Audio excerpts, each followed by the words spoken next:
It's not the statistics. You tell me. How is everyone? How How's your weekend? How did your teams get on over the weekend? I don't think off tackles is in yet, but I'd love to know how he feels after Fulham got a great result against Arsenal.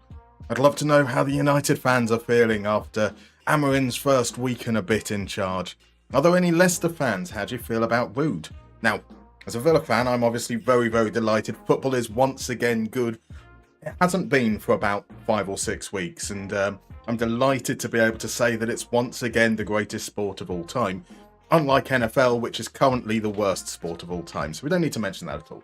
It's lovely to see you guys all in. Just let's do a little bit of hellos, and like before, I'd like to just say a huge thank you to those that followed whilst the stream wasn't on. So I have a feeling you're probably not in right now, but maybe if you're watching back the pod, or maybe you are in, I'd just love to say a huge thank you to Connor Root, Wald McConville, McDowell Stephen, Flux, I'm guessing that's how you pronounce it, Honey Badger FM. And I see that Honey Badger FM's partner in crime, Dill, is in. Good evening, Dill. How are you? Now, if you guys don't know, Dill occasionally does watch-alongs. He did a watch-along with Honey Badger FM for the Tottenham-Chelsea game yesterday. Honey Badger FM is a Chelsea fan. Dill, a Tottenham fan. It was absolutely fantastic. Really fun. So if you do get an opportunity, I do recommend heading on over and, giving them a little bit of love over to Dill.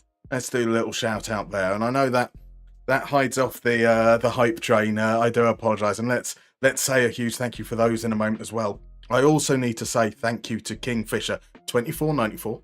Why So Serious? Bandy to Life. Irvin the Rain, I believe. So a huge thank you very much, guys, for the follow whilst I was on. And an even bigger thank you to DM Basis, who gifted a sub to Balkan FM just a moment ago. Brazilian Furies gifted one to Munu. Hank has gifted one to Brazilian Fury. It's all going around. You guys are absolutely incredible. Absolutely wonderful. And lost in all of that, Adam has redeemed Only Connect. So we're going to head into a game before we even start playing some FM tonight, and I get you up to speed. So who do we have in tonight? We've got Levi in. Of course we have Levi in. We've got RJ in. We've got the wonderful Brazilian Fury in. We've got Sasmash. We've got George. We've got, I feel like I've already missed someone. I do this every time I get to this point. We've got Adam. We've got Adam. How did I not remember that Adam is in? I do apologise. I told you I forgot someone. Professional streamer, right? Professional. So Dill is in. We've got FM Got No Game in. We've got Johnny Trotter. We've got a DM bassist. We've got Balkan FM. And then I think there's a few more people who've joined whilst I've been talking. Hung Min is in. Good evening. How are you? Triple P as well. Good evening. Look at this community being built. Love to see it. Absolutely. I mean, genuinely, as I said last week on Friday, when obviously it still wasn't quite particularly well, as we discovered during the course of the stream. It's absolutely lovely coming and seeing you guys each evening. It's genuinely, I never expected to enjoy streaming as much as I do, and it's all because of you guys. So I really do appreciate it, and I love having you guys all in to talk and chat, and the little bit of banter that pops around as well.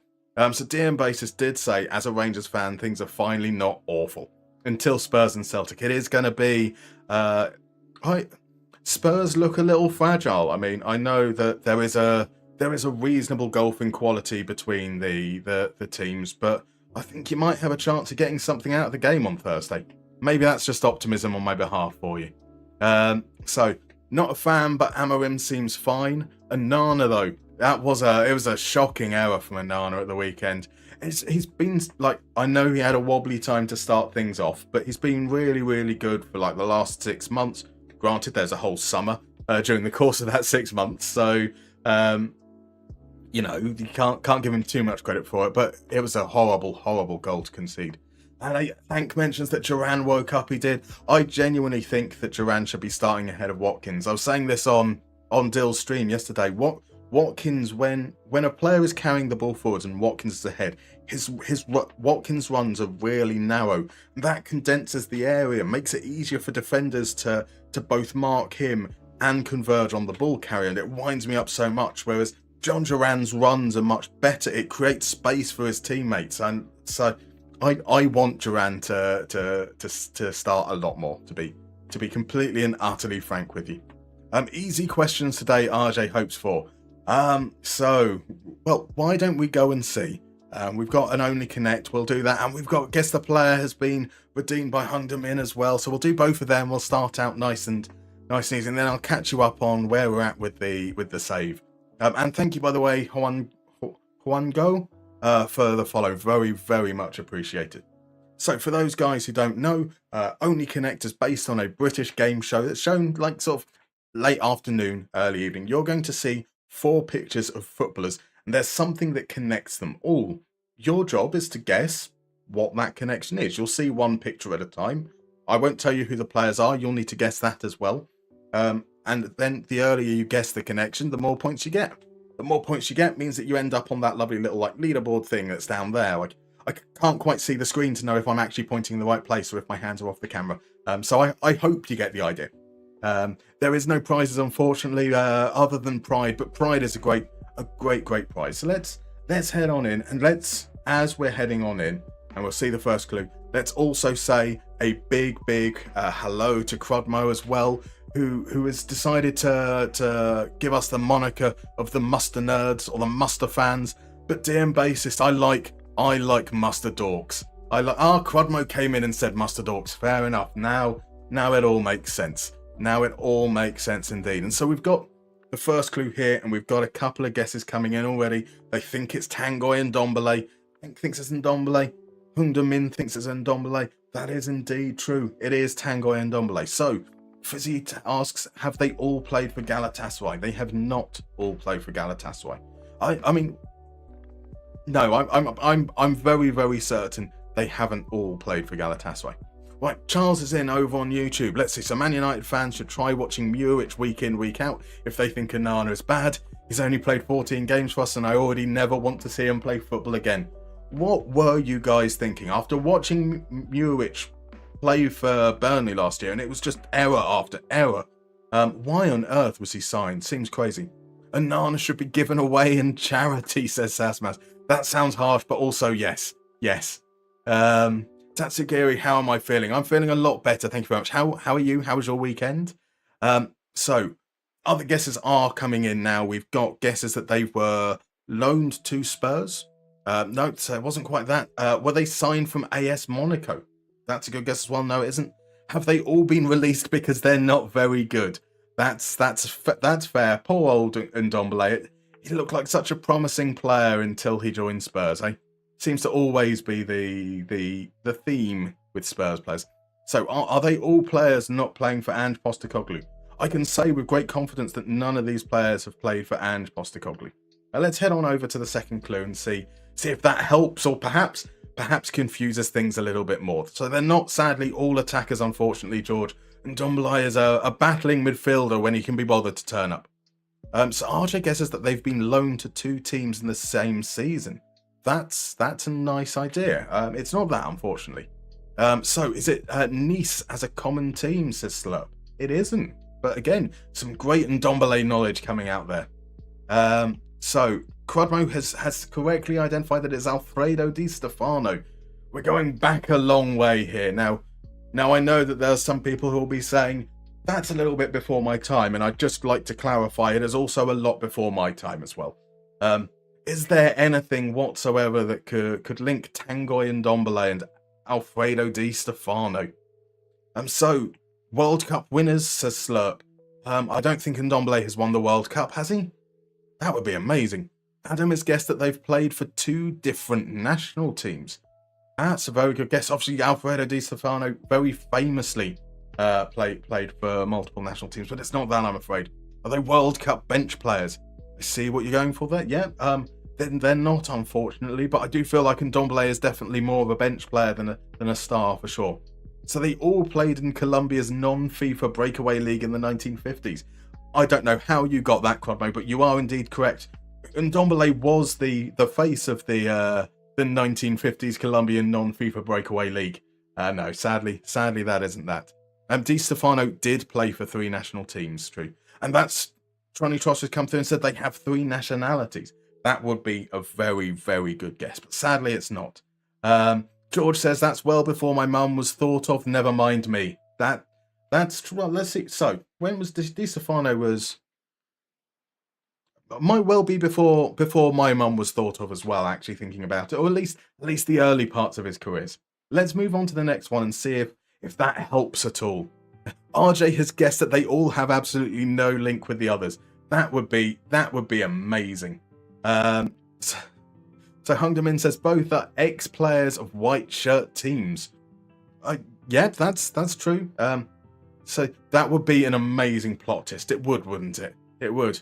Quadmo has guessed that it's Rob Green. George is being bullied for being young. Don't listen to Quadmo. He's just a bitter old man. And who is the third man? So yes, it is indeed Rob Green. I do think football needs another Colombia-style El Dorado breakaway, to be fair. That would be fun. Well, I mean, the Super League wasn't FIFA sanctioned, and that doesn't quite feel like it's in the same spirit, though. So, do they all have 4-syllable last surnames? Sadly not. Sadly not. Have another first name inside their first name. So, Guy is in Tanguy. Fred is in Alfredo. I see what you're going for. That was good. Unfortunately, I guess you could probably argue that Rob is inside Robert, but I think that's the same name, unfortunately. Bert is again a shortening of Robert. Obi? Yeah, unfortunately it's not that, but it is a good guess. They were all England's 6th choice goalkeeper. I think there have been times where England would have rather had a retired Alfredo Di Stefano as their goalkeeper than some of the options that have graced the turf for England. Scott Carson, not mentioning any names. So all 3 played for teams with white shirts as the home kit. Unfortunately, I think if you end up doing that, you end up with such a wide range of players. But I'm sure that is quite possible. They missed a World Cup because of injury. That's a good guess. It's a good guess. That isn't the one we're looking for. Something to do with high-profile mistakes, mainly. Rob Green has obviously made some high-profile mistakes. That World Cup howler is definitely there. I think the last clue might just help you along. Definitely should help you along here. So Genuinely stumped here. This is going to be some really obvious thing too, isn't it? It might be a little bit more on the abstract scale. We've had a couple of straightforward ones, so this is a little bit more on the abstract scale. West Ham's fans used to sing England's number 6, England's number 6, and groin wore gloves with 6 on them. I like that. That is contrived, and I'm a big fan of contrived. So Adam is stumped, Crodmo is too, Hungdamin recognises that is indeed Ben White, and Hank comes in and says colours. It is colours. Then Wald McConville comes in and says colours for surnames. It is indeed colours. I will give that to Hank. He was first one in there with. So we have tan, Guy, and Dombele. Obviously everyone's favourite colour, tan. Alf Red, Di Stefano, Rob Green, and Ben White. It was indeed colourful characters. That's a beautiful, beautiful point going its way to Hank. But well done to Wald McConville. Well done to Hungdamin as well. Got in there as well. Crodmo wonders what colour is Ben White. Is he teak?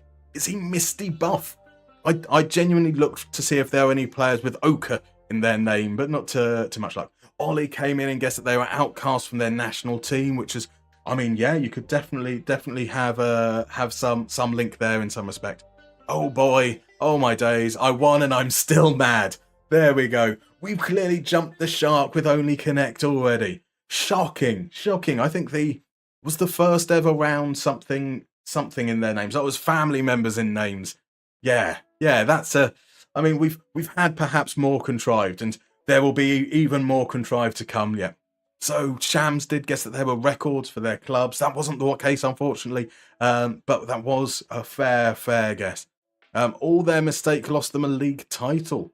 That could be fair. And Dombele's mistake being out of shape and injured all the time. What colour is a deep walnut, I believe. Interesting. Tan is a colour indeed. That's it. I can't believe that is the answer. That is, you should have put D Purpelco. we could have done. These quizzes are either 200 IQ questions or kindergarten questions. That's the joy of it. You never know which you're going to get. Should have used even Dallo Red. There indeed. Tatsugiri is indeed correct. They are all footballers. And Relay is in. Good evening. Hola. Hola, the man who is against gegenpressing. I love you, sire. How are you doing? Go on, let's see. Night of Knee is in as well. Good evening. What's the plan for today? Today we're going to start season 2. We've turned up just at the right time. So let's give you a little recap. Generally speaking, I don't play off stream. I might move forward until the next game, and that's kind of what I've done here. Obviously, because I've been a little bit ill, a little bit behind, so I've moved it all the way up to the very next competitive game, which means I've played a couple of friendlies off screen. We had a game against Musan Salama, that they're a 3rd division team, I believe. That was a relatively comfortable win. We had a spirited draw against Bundesliga 2's Hansa Rostock. Now, I say spirited, we were absolutely battered. There is Guess the Player 2 as well, indeed. Thank you for reminding me, RJ. Let's hit. I'll do the recap, then we'll do some Guess the Player, and then we'll play some games. So we got a spirited draw. We're still not particularly looking fluid. We had a win against another 3rd division side, Sal Parsalo, and then we finished our off-season with a 1-0 defeat at home against Cercle Bruges. But look at that, 22 shots, 1.81 XG to Cercle Bruges' 5. They had some very good chances. The goal that won it was absolutely brilliant run from Luca Torres. A really, really good performance against a team that are much better than us. So feeling quite positive going into the season. The goal that they scored. Torres left one man for dead. Serge passed another, crossed it in. Kera there. Now maybe we could have cleared that beforehand, but we didn't. I'm not too mad about it. Now the player who could have cleared it is a gentleman called Alexander Fostrom. Now, he wasn't part of our original shortlist. Last Monday we went through, we put together a shortlist of players, and Fostrom wasn't one who made it because we signed a couple of players on Friday. On Friday, we signed Luca Kuitanen to be our backup centre-back, a 21-year-old who, he's slow, he's not particularly got good balance, kind of a little bit raw, but at this level, that should be okay. He does look very angry. He does. Bless him. I mean, kind of like he's a teenager still, isn't he? You kind of have those surly years at that point, don't you? Sorry, George. And we signed another player. Who else did we sign? Let's do this from the transfer screen, actually. This is going to be much easier. So we signed Kuitanen. We signed a young winger called Daniel Rockman. Daniel Rockman is going to be our backup attacking midfielder, or we hope he's going to be our backup. He's okay. He's got a reasonable amount of speed. He's got some decent technique. He's got good flair. But he's not really the finished article, not someone we want to rely on as our attacking midfielder. He came in on a free transfer, nice amenable wages. And then we've got 18-year-old defensive midfielder Adam Juhi. He again isn't necessarily a great player. He's got good technique. He's got good movement. Now the movement is the thing that we're looking for. Hopefully that means he could perhaps get forwards and maybe impact things in the final third, even if his finishing isn't necessarily that good. And then we had this massive list of players that were all going to be released on a free transfer in December from Swedish clubs and Norwegian clubs. And they every single one of them signed a new contract with their club. So the man I was pinning my hopes on, the gloriously named Michael Mork was going to be our star attacking midfielder. We're going to wait for him to become a free transfer, and then we're going to swoop in and get him at a nice affordable wage to play behind. Look at that with his vision and his passing. He's a good player. And then it got to December, and I went to look at my shortlist, and he'd signed a contract like a month beforehand. So we're a little bit short on the options we wanted to. So we brought in a couple of other free transfers instead. In comes Saku Savalainen. He plays everywhere. He's listed as a right wing back, and a right back or right wing back, but literally he plays everywhere. So he's going to come in and he's going to be our utility man, potentially used everywhere across the pitch. He's 6 foot. He's got good jumping. He's got good heading. He's got good balance. We could use him up front. He's got good movement. He's got good passing. He's got good crossing. We could use him in midfield, either centrally or out wide. He's not particularly good at tackling, but that doesn't matter too much. He's got good work rate. He can get up and down. I really, really hope that Saku Savalainen can be a huge part for us. And then Alexander Forsström. Alexander Forsström, he's right-footed, but he can play on the left. So I think for that player on the left-hand side of our back three, he could be a good option. He's got a very, very scary face. A remarkably scary face. And I'll be honest, that kind of what drew me to him more than anything else. He is an incredible... Look at, it's the combination of that smile, that beard, those eyebrows. I'm so going to look forward to drawing him. So he's a little slow off the mark. He can jump, but he can't head. He can tackle. He does engage. He's kind of just about good enough, hopefully, for us. So that's what we've got in terms of our players coming in. We also have one player going out. Now, he hasn't left yet because the Canadian, I believe it's Canadian, it's Halifax. The Halifax Wanderers, who play in the Canadian Premier League, have agreed a deal to sign Emmanuel Petit for €64,000. We had to get a intermediary involved to finally shift a player, and it's kind of a shame. It's well underneath his underneath his market value, but it's more than we're going to get for anyone else. So Emmanuel Petit has unfortunately not lived up to his namesake. He had quite a few issues with injuries in the first season, didn't really get a spell in games, and now he's going to head all the way over to Canada and give us some nice money, which is rather handy. We haven't, unfortunately, been able to get anybody to buy Robin Sid, our attacking midfielder who was absolute dog shit last season, or Jaden Reed, the man who was angry at me because he couldn't learn Swedish. So until we manage to get either of these players off the books, we're not necessarily going to be bringing in another attacking midfielder. I have a couple of Swedish lads on trial who we might throw in for some game time during the LiigaCup because we can.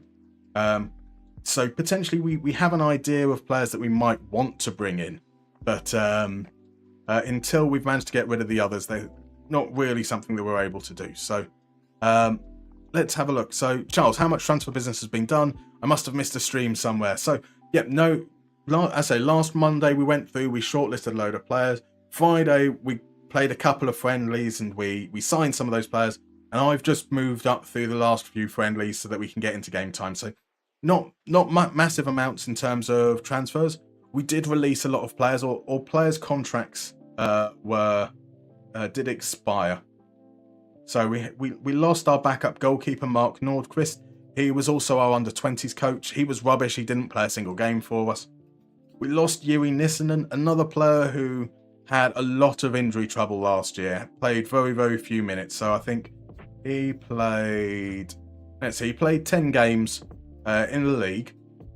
2 of them he started, 8 as a substitute appearance. He's perfectly fine, but he's on about €600 a week, and he's not going to be a starter, so weren't really interested in extending him. Oskari Salonen was also released. He started off really well. He scored 2 goals for us in our opening win of the season in the league, and then kind of was a little bit underwhelming. So there we go. He scored 2 goals in our opening league game, and then scored 1 more goal in the remaining 28. Again, he was on quite big money, so happy to see him go. Matti Alvinen, unfortunately, I would have loved to have kept him. I thought he was rubbish, but he actually turned out to be pretty good for us, and by that point he'd already opted out.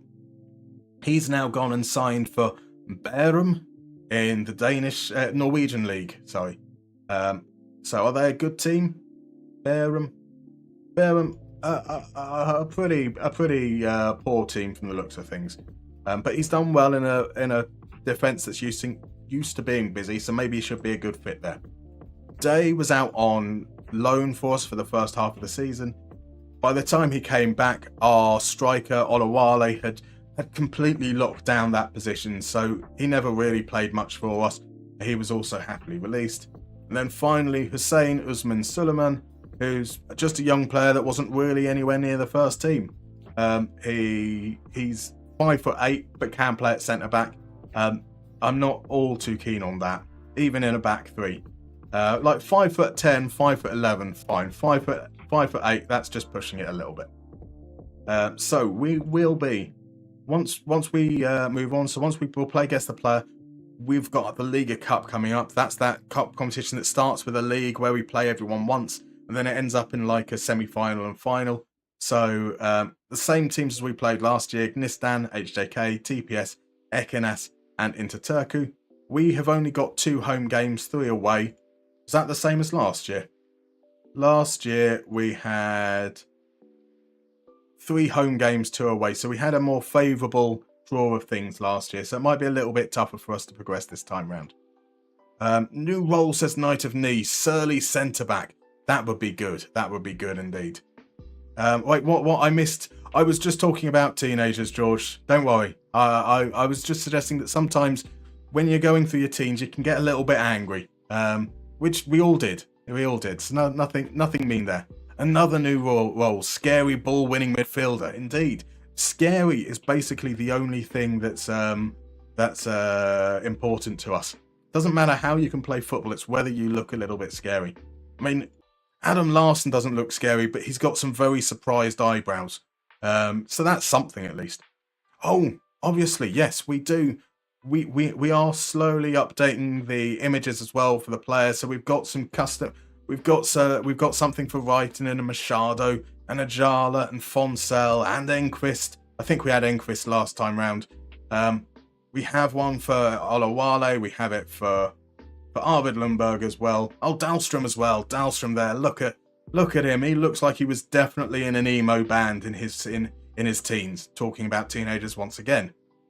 So once everything's all tied up, we should hopefully have a full team going on. So Patoot is out. Patoot is out. Cutie Patootie indeed. Poor old Cutie Patootie. He's off to Canada. Out in the boot. Patoot is out in the boot. This is a real hoot. Other clubs heard he's not speaking Swedish. Indeed. Like Stevenage were interested at one point, and they're like, nah, if he can't speak Swedish, we can't have him at all. Coach Sanko is in. Good evening, Coach. Your timing is wonderful.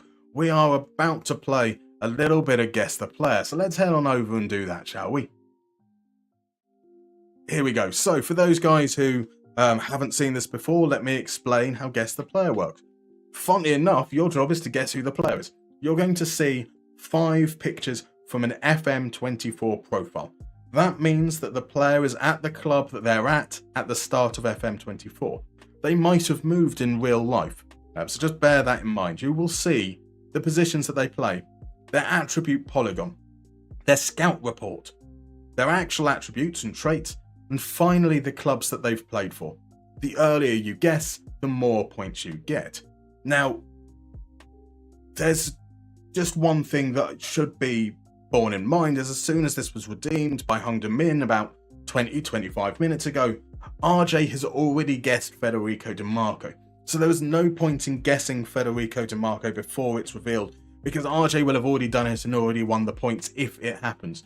I mean, I did see him write Di Marco, but even if he didn't write it, I know that internally he would have guessed Federico Di Marco, which means that he always guesses it from here on in. By the way, young Jacobin, thank you very much for the follow. I hope you're doing well. So let's get on with it. Let's move straight into the first clue and see if anyone knows who it is from this peculiar position graph, because it looks to me like he's a natural as a right back or a wing back, but his highlighted best role is an inverted winger as a right midfielder. Interesting. So is the player Slovenian, says Johnny Trotter. By the way, RJ asked, was Enquist's face a guess, or did you search his real face? We searched his real face. I've also, after a lot of searching, managed to find what Willie Nunes looks like. I searched for Willie long and hard, and I finally know what he looks like. So the guesses that are coming in before we even revealed was Leroy Rossenia, Peter Modern-Wingy, Lenny Yoro, Harry Maguire.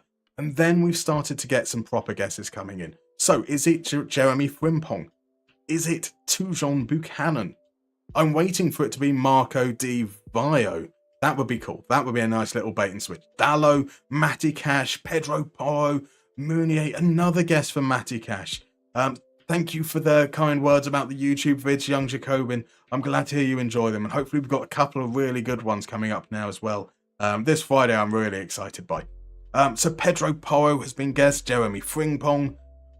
RJ, searching for Willie indeed. Proper guess, how dare you? And then he comes in with a proper guess. He guesses Yan Kutu. Adam goes for Dumfries. Hung Min goes for Yan Kutu. Brazilian Fury goes for Yan Kutu. Quadmo goes for Yan Kutu again, and that's 4 guesses for Yan Kutu. Let's move to the next clue and see if that helps. That doesn't help, really. I'm going to skip forward to the next guess as well. He's a good Liga player. Let's skip forward to the next one. He's quite good at crossing. And let's skip forward to the next one. Is that Girona? That's right. We skipped forwards because it was indeed Yan Kutu. And because I was yappering on, that means that Quadmo gets 5 full points, getting it from the very, very first guess there. Superb work. Great work as well from Hung Min and Brazilian Fury. Just a little bit behind, unfortunately. And in that melee, Catch22 has turned up. Good evening, Catch22. I hope you're good.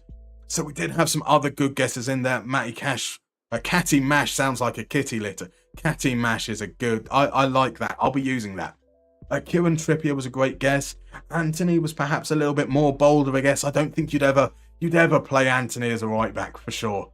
Boom Shakalak, says Quadmo. He stops himself short. He doesn't go for a full Boom Shakalaka, just a Boom Shakalak. Jeez, says Adam. Indeed, the claps are absolutely worth it. Some fantastic guessing there. How dare you guess the right player, says RJ. Ball Noah, Brazilian Fury, says of Quadmo. I'm happy to share my winnings with Brazilian Fury and Hung Min. That's very, very kind and graceful of you. The Musty Men ball knowledge is elite. There is some... I thought that this was going to be a much harder one to get to. I genuinely thought that this might be one that we wouldn't start to really get until later, because you'd be like, what's this? A right back who's can't defend? But nope, there we go. Quadmo absolutely destroying us there. So we have a question from DMB. Now, do we have Noah Nurmi at the club? We do not have Noah Nurmi at the club, I do not believe. And my U button isn't working particularly well. We do not have a Noah Nurmi in the game.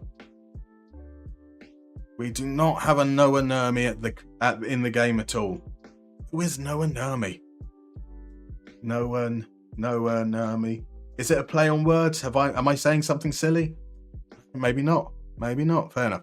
I would trust the fidget spinner as my right back over Anthony. That's fair. Ten Hag might play him at right back. That's also fair. So how you may be underestimating how many collective hours we have on FM24, knowing so many players as a result. That is very true, Johnny Trotter. No, not at all. He's in my game, and I'm looking at him as a potential signing. Fair enough. Yeah, we've not got him here, unfortunately. That might have been a key possible signing, but no. So this is the tactics that we've got. We've got 2 tactics, and well, actually, it's very much the same as what we had last year. But I tried out a few things in those friendlies. We've got one where we'll be going with a trequartista, and then it's the same as what we had last season. Shorter, slightly higher, fairly narrow. In transition, counter press only. Out of possession, it's a higher defensive line. An angry press, and we trap inside. And then away from home, that should be pushed up. We go up to the middle there. And in transition, we counter. Everything else otherwise is the same. Apart from the trequartista becomes an attacking midfielder on support. So I've called them home and away. They might not necessarily be home and away. There is a castle in the Åland Islands called Castlehome. Hence, spelt HOLM, Hence this being called Castle Home, and the other version of the tactic had to therefore be Castle Away. It's not necessarily home and away tactics. But yes, we do indeed have a trequartista. I'm not convinced by it yet. I think we are asking a little bit too much of the players at our disposal. But they have been a little bit more involved there than the attacking midfielders ever were, than the shadow striker was. I think we may at one point eventually move towards an Ungunch, but I can't be certain. I can't be certain yet. So speaking of Noah Manini actually might be a decent player for this level too.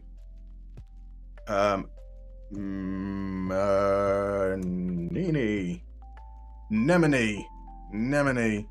He is playing for Brine currently. What's that? That's the Faroe Islands. The Faroe Islands, a midfielder in the Faroe Islands, but playing in Denmark. So is that Brine? Was he on loan at Næstved? Is he available on loan? He is not. So unfortunately, with our lack of scouting budget, we won't be able to scout him. You can see we have no option to. That might be one for us to keep an eye on though. Not Christmas tree tactic, and even less Christmas tree tactic. It's the Christmas tree is one of those more plump ones, and we've got a very, very spiky Teletubbies-esque angel on top. It's got its arms out. That's what it is. Something like that. Honest. My name puns are nerdy, but also so great. I can't resist them. I am so sorry. Can't wait for the tactic rework after LiigaCup with Dahlstrom as Regista. That you never know. It may well happen. I do feel pretty set with our defensive structure, to be fair. This has worked really well for us in the second half. The M is silent on his name, so it's just pronounced as Nini, if I remember correct. Fair enough. After the assistant coach tell us that Willie is better as left back, that is quite possible. So, Willie did he score a goal? He did score a goal in one of those friendlies. So who knows? Maybe this could be the season he breaks through. Potted plant tactic. Yes, I like that. The potted plant indeed. Roaming playmaker, please. Let me tell you, Crobbo, you're going to love the Garcia Pimienta tactic. It has a roaming playmaker at the base of midfield in a team expected to get relegated. I'm so happy with it. All roaming playmakers. Now that would be fun. So, Sid is currently our starter at attacking midfield because we haven't been able to move him off the books yet, and same with Jaden Reed. I don't want Rockman starting yet. He's got to earn that place. Now, he might end up earning that place just by virtue of not sucking like Sid or potentially Reed, but we'll see how it goes at the beginning of the season, and let's see how things are. Triple defensive midfielder tactic with a Regista roaming playmaker and Segundo Volante would go hard. That would be quite fun. Sweeper keeper on attack for Las Palmas? Absolutely. Alvaro Valaz, a man who sometimes was almost as close as the centre circle than he was to his own goal. Right, Nistan are once again, media think they're going to be bad, but they finished above us in the league last year. They finished in third. So should be a good challenge. I do like to have my hands on hips, and let's say enjoy the match. We'll have some faith in them, and yep, TV resumed. Key highlights should be absolutely fine. Nistan have a player called Europeus.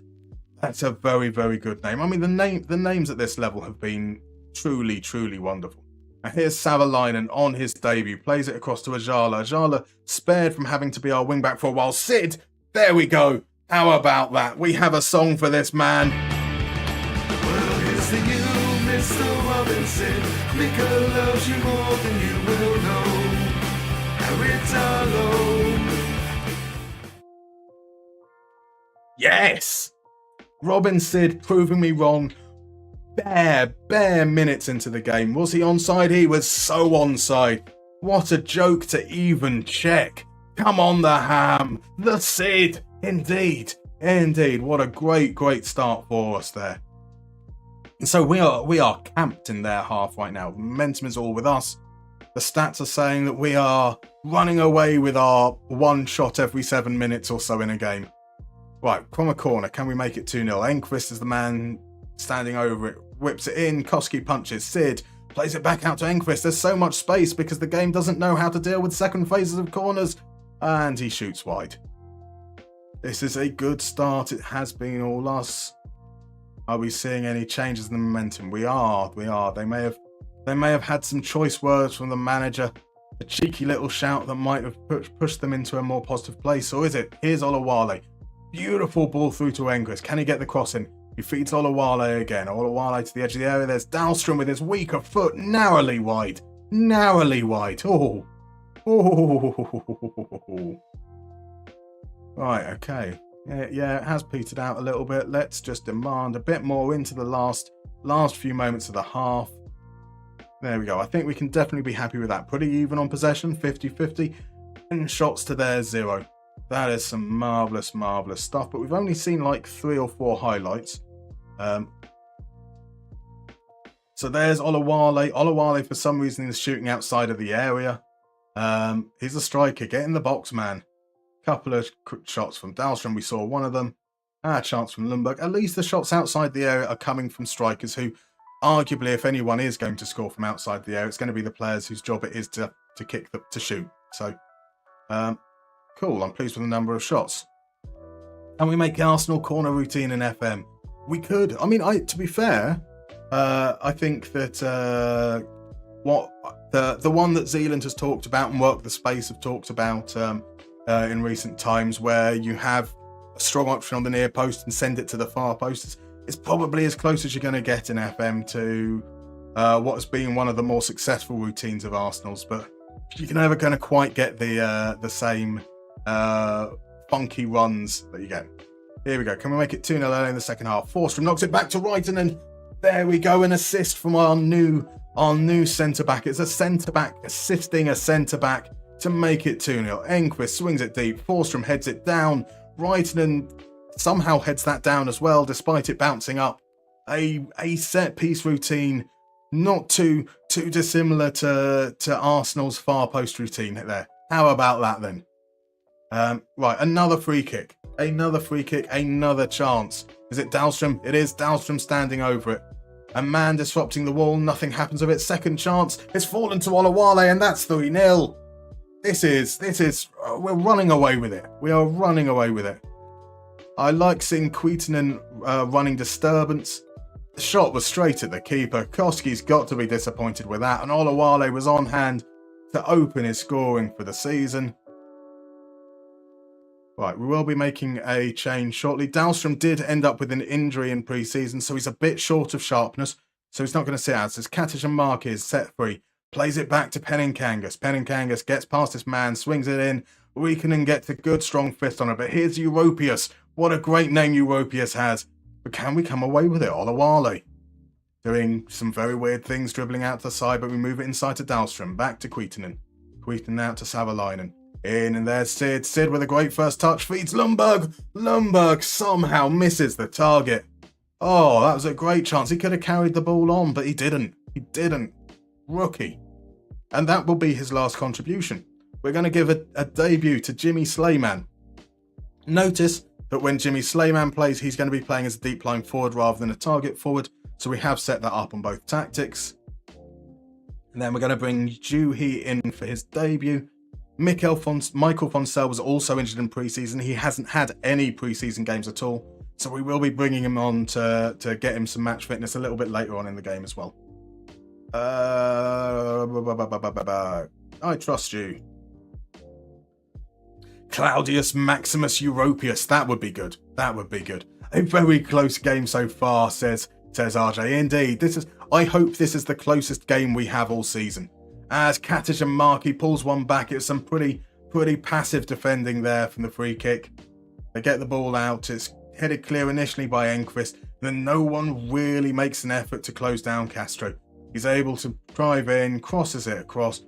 Reiten and beaten. Kajamarki in the centre to pull it back to 3-1. Maybe it is going to get a bit close. And there's a highlight straight away. Oh no. Right, here we go. Let this be our highlight. It's not though. Slayman's first contribution is to give the ball away, and Ajala is there to cover.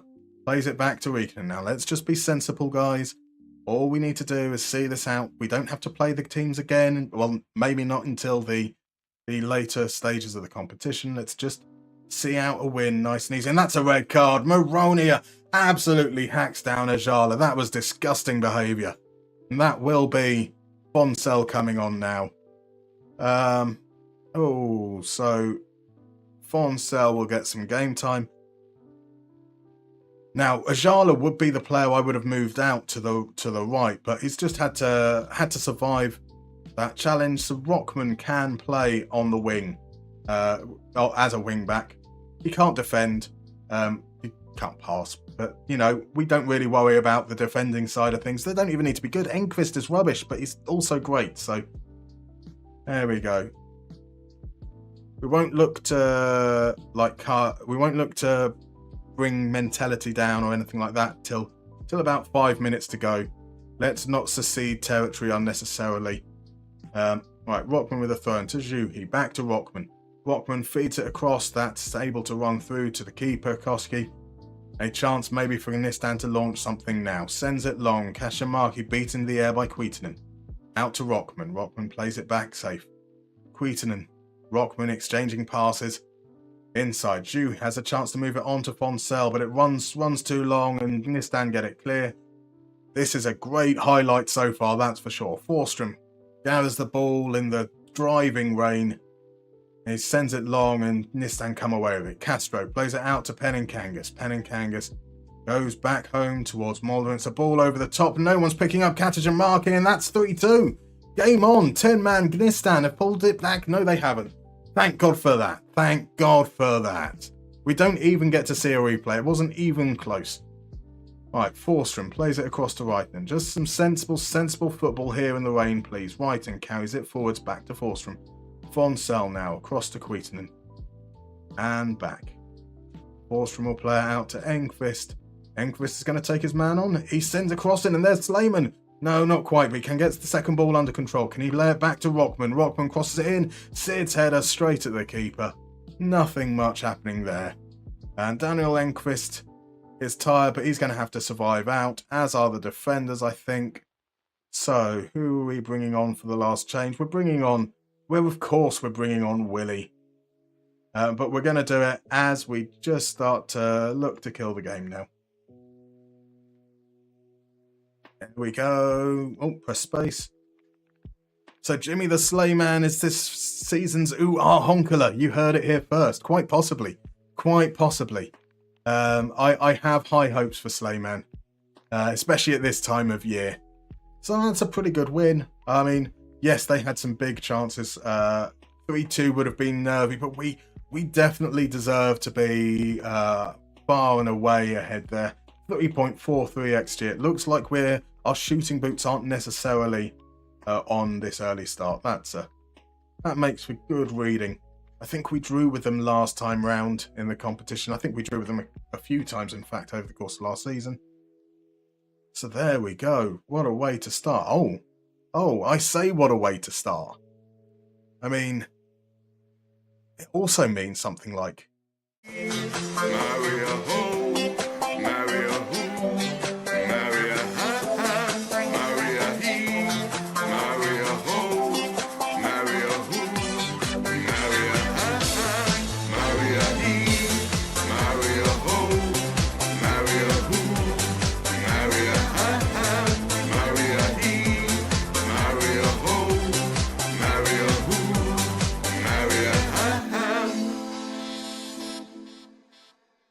It feels good to be back to that. Yeah. Let's just remember to do the funny little scene transition back so that we can use it again a little bit later if we need to. Oh, that definitely still hurts though. We definitely need to pop to the gym and do some arm days between that. A 3-1 win. Great start. Ekenas also won 3-1, so we're joint at the top of the table 20% of the way through. And it's advanced a day, so I couldn't do my resting at the right time there. So let's see. Oh, these guys can all rest. Robin Sids, is this the beginning of his journey to redemption? An opening goal, an 8.10 average rating, 0.44 expected assists, 3 dribbles. This is a far cry from the Robin Sid we had last season. Maybe he just needed to be a trequartista all along. Maybe we just didn't have enough faith in his creative ability and we've undersold him. Hank says, get your Willie out. We did get our Willie out. Free Willie. Lol, he thought he was Xavi. That's fair. So, what did I miss? I'm very bad with the chat there. So what other tactical equations are you planning on doing for YouTube videos? We're going to have a look through. I'm keen to do one on Christopher Streich. Who was he with? Was he with Freiburg for 12 years? Left Freiburg after 12 years in recent times. And I think it'll be quite interesting. I'm really keen on looking at everyone's done Pep or Amorim or all the guys. Let's have a look at some of the more interesting people who maybe don't get the same kind of attention and see how it works, or if it doesn't work at all in Football Manager. We're winning the fucking lot, indeed. You know what I'm going to say, says DMB. Right. In fact, this is amazing timing. The ad starts in about 20 seconds. Now, for those that don't know, when the ads come, I take a break because I need to stand up and stretch my legs and do all those boring things that are meant to be sort of vaguely good for health. So I recommend you guys do the same, and then we're going to reconvene back in about 3 minutes. See you then.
We filled up our squash. It's just boring old blackcurrant squash tonight, I'm afraid, Crodmo. So let's head back a few minutes before the ads are over, because I appreciate you all are subscribed. And DM Base is gifting a subscription to Hung Dem In to make sure that we are indeed all subscribed. What an absolute goat DMB is.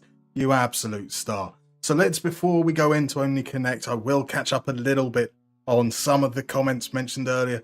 So getting your workout in with every win. This is exactly it. I've got a rowing machine in the other end of the room, and that's really annoying because that tires out everything.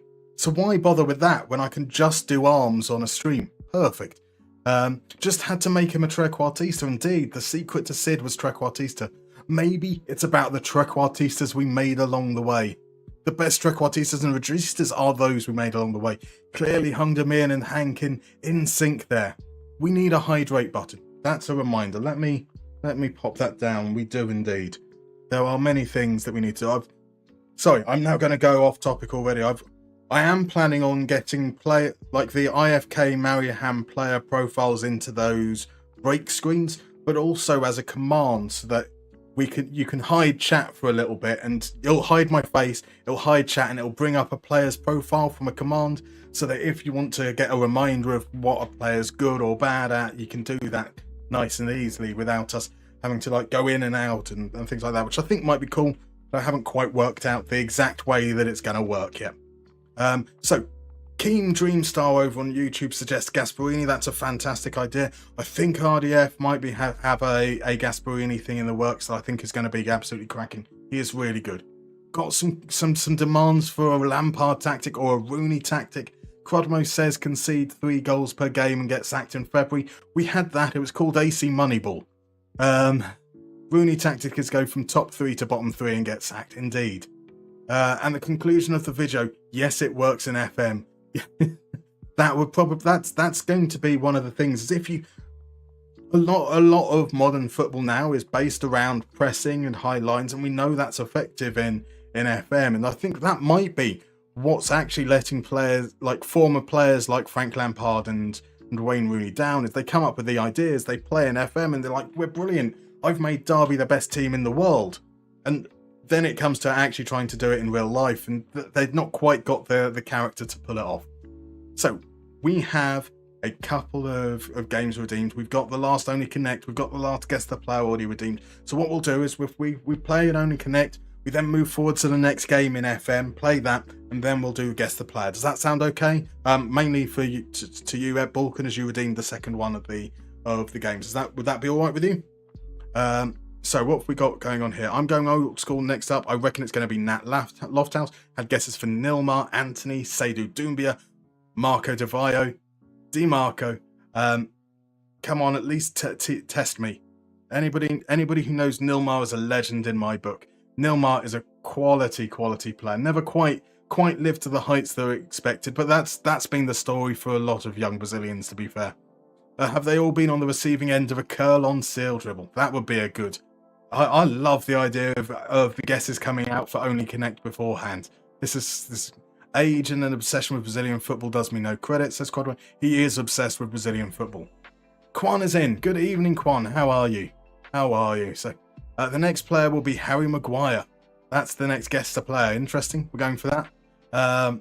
So Quan says, just finished work. Got to pick up the missus, so I'll watch the YouTube playback. No worries at all. Obviously, there's never any obligation to watch it back. But I hope you missed as well, and hope that at least are you UK based, Quan? I haven't actually asked anybody if they had any drama with the storm this weekend, because it was really quite windy, wasn't it? I somehow managed to find. I woke up yesterday morning, so I have sash windows. They're on runners, and it's possible to remove the windows entirely. Which has been very useful. The couple of times I've accidentally locked myself out, I've been able to break into my own house by reaching inside an open window, lifting it out of the thing. I shouldn't advertise that my house is easy to break into, but it is. But I always keep the windows slightly ajar, every single window, because I like that little bit of breeze, even in the winter months. And on Sunday morning, I woke up after the storm to find that the bottom half of one of those sash windows had been removed entirely. Not a single piece of glass broken. It somehow managed to land, like, safely. It didn't wake me up. But that little gap was enough for the wind to, like, get underneath it, move it out of its moorings, out of its railings, up and onto the floor. Very, very weird. Very, very weird. So Tibalt's over on YouTube. Hello, my friend. How did the season start up until now? So you're here in just time. We've just played the first game of the LiigaCup. We will show it after we play the game, but we've just won our first game of the season 3-1. And it is only a cup game right now, so we've got the cup tournament before we move into the main league. So going well so far, going well. Hello, Demon Heta 2024. Lovely to see you as well. I hope you're doing well. The Brazilian pipeline from potential phenom to wow, so that turned out badly, is bigger than one expects. It is indeed, sadly. Brazil during the early and mid 2000s was just fantastic, to be fair. Fair shout. Can't really argue with that. Are they the only players to have mark tightly player trait? There we go. Now that would be an interesting game. Good evening, FM console. How are you, my man? I hope you are doing well. Let me go and say I do recommend checking out FM console if, of course, I knew how to spell the word shout out, which I don't. There we go. Go and check that man out. Give him your love. What a lovely, lovely fellow he is. Good to know we can come in anytime, Jeff. Indeed. Now we know how to enter. It legitimately irks me that circumstances were as unlucky as they were for Adriano, man. He was legitimately... Adriano was such a player. Such an amazing player. Crazy. Gabigol, that has ended pretty badly as well. That has definitely ended out... yeah. So I did write shot out, actually, initially. So neither shut out or shoot out. Heisenberg TTV, thank you very much for the follow. First time watching live. Good stuff with your Moneyball Academy series, by the way. Thank you very much. I'm glad you enjoyed it, and hopefully I hope you enjoy this too. Right, let's play Only Connect. So for those that haven't seen this before, the rules are pretty simple. You're going to see pictures of 4 football players, one after the other. They all have a connection in some way, and it's your job to work out what that connection is. The earlier you guess, the more points you get. The more points you get, the higher up on the leaderboard just down there you end up. Nice and simple. Let's head on over to the first clue. After all my nattering. No, that's the wrong one. Let's go to the right one, shall we? That was the one we did earlier. Again, professional streamer. So, they all out the right sock on first, always. All put the right sock on first. Now, wouldn't it be nice if I knew that level of detail about Tanguy and Ndombele? I think we might know this one. Indeed. So, Adriano, the most complicated player you can try to sign in FM, negotiating with 2 clubs. Oh, the joint ownership stuff was horrendous, man. Right, so is it Paolo Maldini? It is indeed Paolo Maldini. So the first guess from Ladislav comes in. Are they all right-footed left-backs? Are they one-club men? These are some good guesses coming. Some really strong guesses right off the top here. All have sons who play professionally. That would be good as well. It's not that, I'm afraid. Bam Bam also guessed the same. Fathers who played. All made their debuts in 1985, says Crudmo. It is not, unfortunately. Their sons who played the same club, going down the family route again, indeed, but much more specific. Yeah, sadly, unfortunately, it's not there. Poor Daniel Maldini, what a shadow to have to step out from. Heisenberg says, the Milan legend, they are indeed. Father and son were pro players, says RJ. They've all been managed by their fathers. That's a brilliant guess. It's not that, unfortunately, but that is a nice tweak on the family theme there. Felicia the Goat, thank you very much for the follow. I hope you're doing well. We have just started a round of Only Connect. We've got to work out the connection between the players. We're going to move on to the next player. So that's our first clue, was Maldini. Do we know who our second clue is there? Family being all footballers again. Unfortunately, it isn't family related, guys. So they are some fantastic guesses though. All have initials that are government roles. So PM, I see what you're going for. That would be that. Oh, I like that. Can you all forget that he said that so I can use that as a future round? Right, so Levi has identified that it is closer, as has Adam. Crodmo says, I think we can get closer to this one. Closer indeed. So FM Console's gone for oldest goal scorer in their competition. It is not about goal scoring, but a good guess. A good guess indeed. That wasn't a guess, more of a statement, although an obvious one. Indeed. My official guess, they both played in Serie A.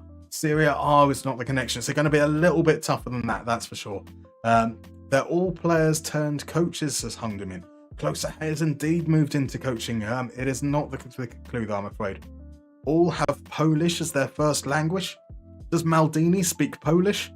That's a bold guess. So, oldest goal scorers, says IFK. Unfortunately, it isn't oldest goal scorers.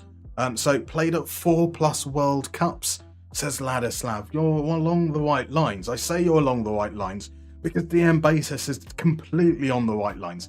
They've all played the most games at a World Cup.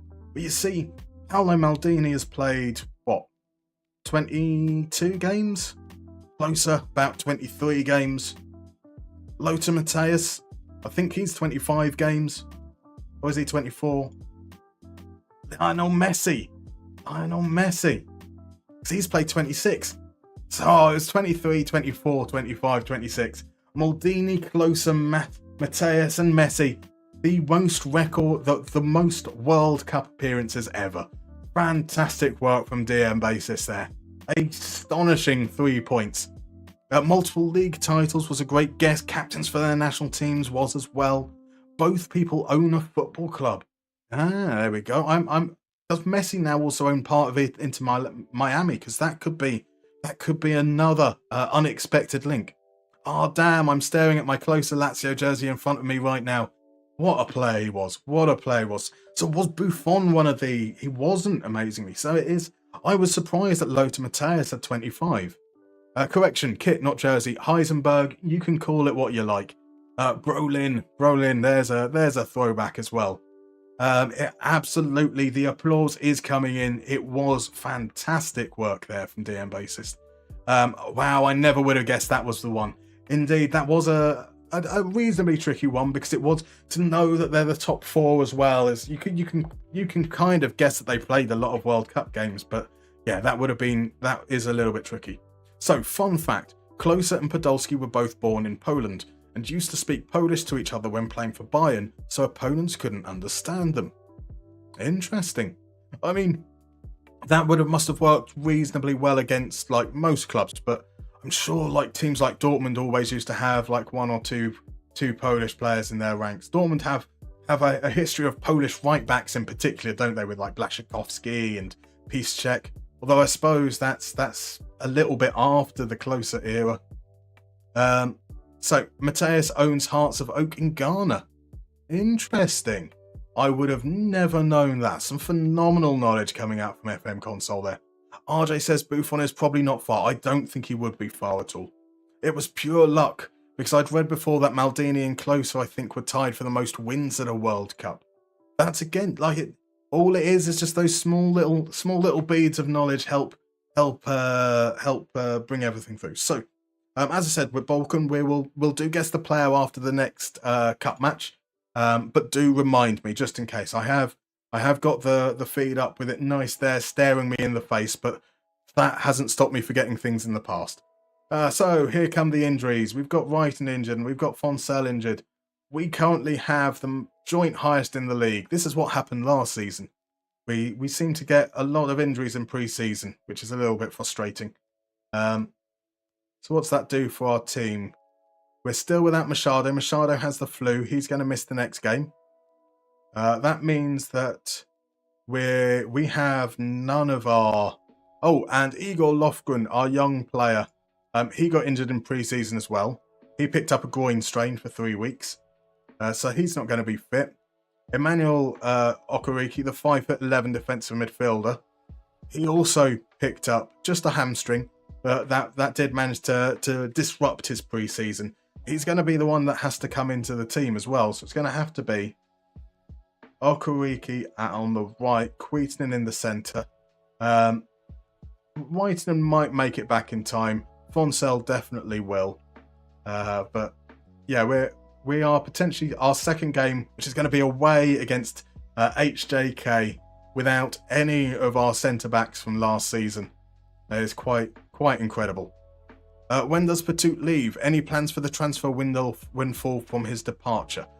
So he leaves on the 30th of January. Is it 30th or 31st of January? Where are you, Patoot? 31st of January. There are no real plans, so I'm quite happy in terms of the squad. If we take a look here, we've got 5 centre-backs. Oh no, we have... Oh, it's changed my thing again. Right. So, we have Queetonen and we need to have Lofgren in here as well. We do have 5 centre-backs. We have 2 right-backs. With Ajala and Salvinen able to play multiple positions. We're fine there. That's correct. That's correct. In attacking midfield, okay, it's added those guys there. We currently have Robin Sid at the top of the list until he's sold. Rockman as the backup, and those as possible players to come in. Actually, this does look to be right. Okay, it confused me because it put the trialies in there. So, I have 4 central midfielders, plus I have 2 wing-backs who can play that position. I have Savalainen who can play out there as well. I have Rockman that can cover at wing-back. I suppose, if we need to, put Olawale back there. Maybe even Reed if we can't get rid of him. So, I'm actually quite happy with the size of the squad.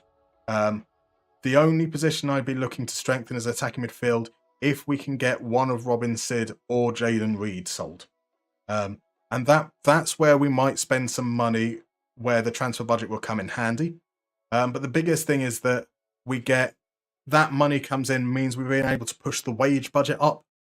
So we had slightly overspent. We'd taken ourselves about €100 a week over our initial 11,800 wage budget or whatever it was.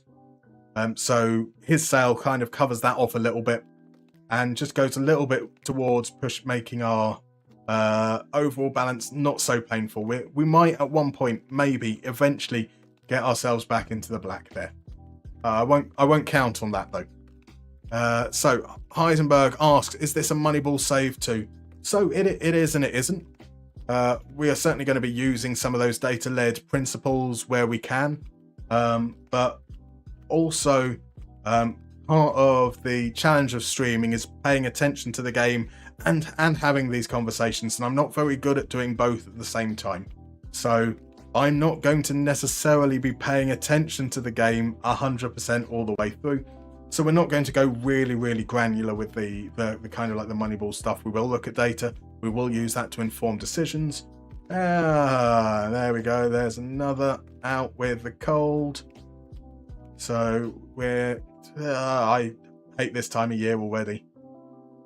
We're still getting results back from America, which is crazy. We have no scouting going on because they spend the budget like crazy.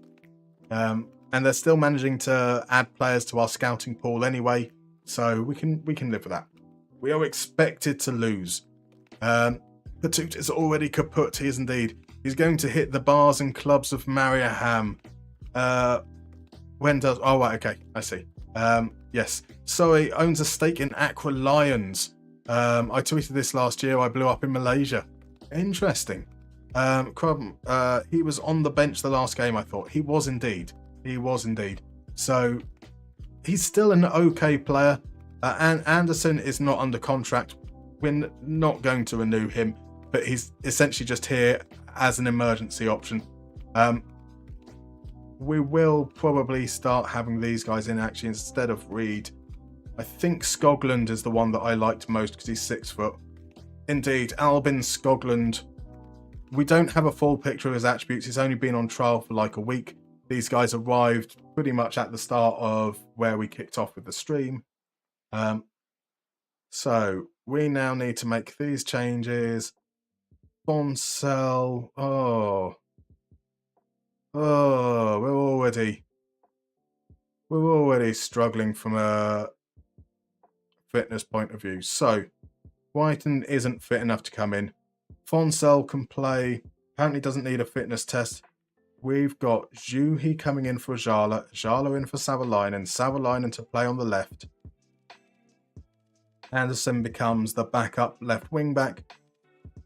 Otherwise, we stick with things as we are. We're going to switch to the away version, the against better teams, slightly more direct. We're going to give a squad number to Skoglund. Skoglund will get number 13. I hope that doesn't upset you too much, Adam. We have committed to keeping Olawale as our number 2. Let's have an outfield player with a goalkeeper's number as well. So here we go. Hands on hips. No pressure. I have faith. So where were we before we head into the game? Do we have a backup left wing back? At least someone who can play that. Yes. So we've got a backup. Savalainen is our backup left wing back. We do have a couple of players in the youth. We've got Anderson for the time being as well. We've got a lot of flexibility across that midfield. Oh my God, we have a transfer budget and spare wage budget. I know it's crazy, but we don't want to go crazy on it. We don't want to go crazy on it. Someone is watching MLS games on Apple. Try to say Merck instead for Michael Mork. Michael Mork, sadly, I'm so upset that we lost out on Michael Mork, or that we didn't notice that he'd been offered a contract. Bastards. Good evening, Koku Smelsh is in, just as we're about to take a free kick, because we're going to take the lead from this. We are indeed going to take the lead for this. What about that, eh? Owns a Nokia phone, likes a sauna in the cold. Sebastian Dahlstrom. Yeah, Sebastian Dahlstrom. Yes, Sebastian Dahlstrom with the free kick.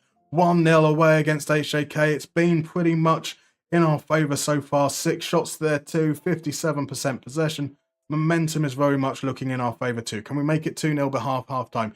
A little nibble there at Abjala from the defender. Couldn't stop him from getting the cross in. Savalainen though cuts inside. Cross is deflected, behind for a corner. Let's do this. So, Kokusmelch, good evening. Was surprised to see Sieben Handel in the Dortmund video. He's a former player of us. Kuitunen! We definitely don't have a song for Kuitunen yet. 2-0. Here we go. HJK have no answers for us. Sieben Handel I was surprised by popping up as well, but he had a really, really good season, and had it not been for his age, would have probably been the choice. Wow, we talked about our spare left backs, and the FM god hurt our starting left back. Indeed. Amazing. Sums up FM. Adam is furious. I'm looking forward to bringing on the number 13. I usually associate 1, 12 and 22 to 23 as those. 13 is considered a keeper number for some people. My goodness. 13 is definitely a keeper number. Love the Brazilian numbering system. If not, 6 is a left back. This is the Finnish numbering system where 2 is a striker. That's a pretty good first half. I don't like 2-0 as a scoreline though. Actually, you know what? Let's be super positive.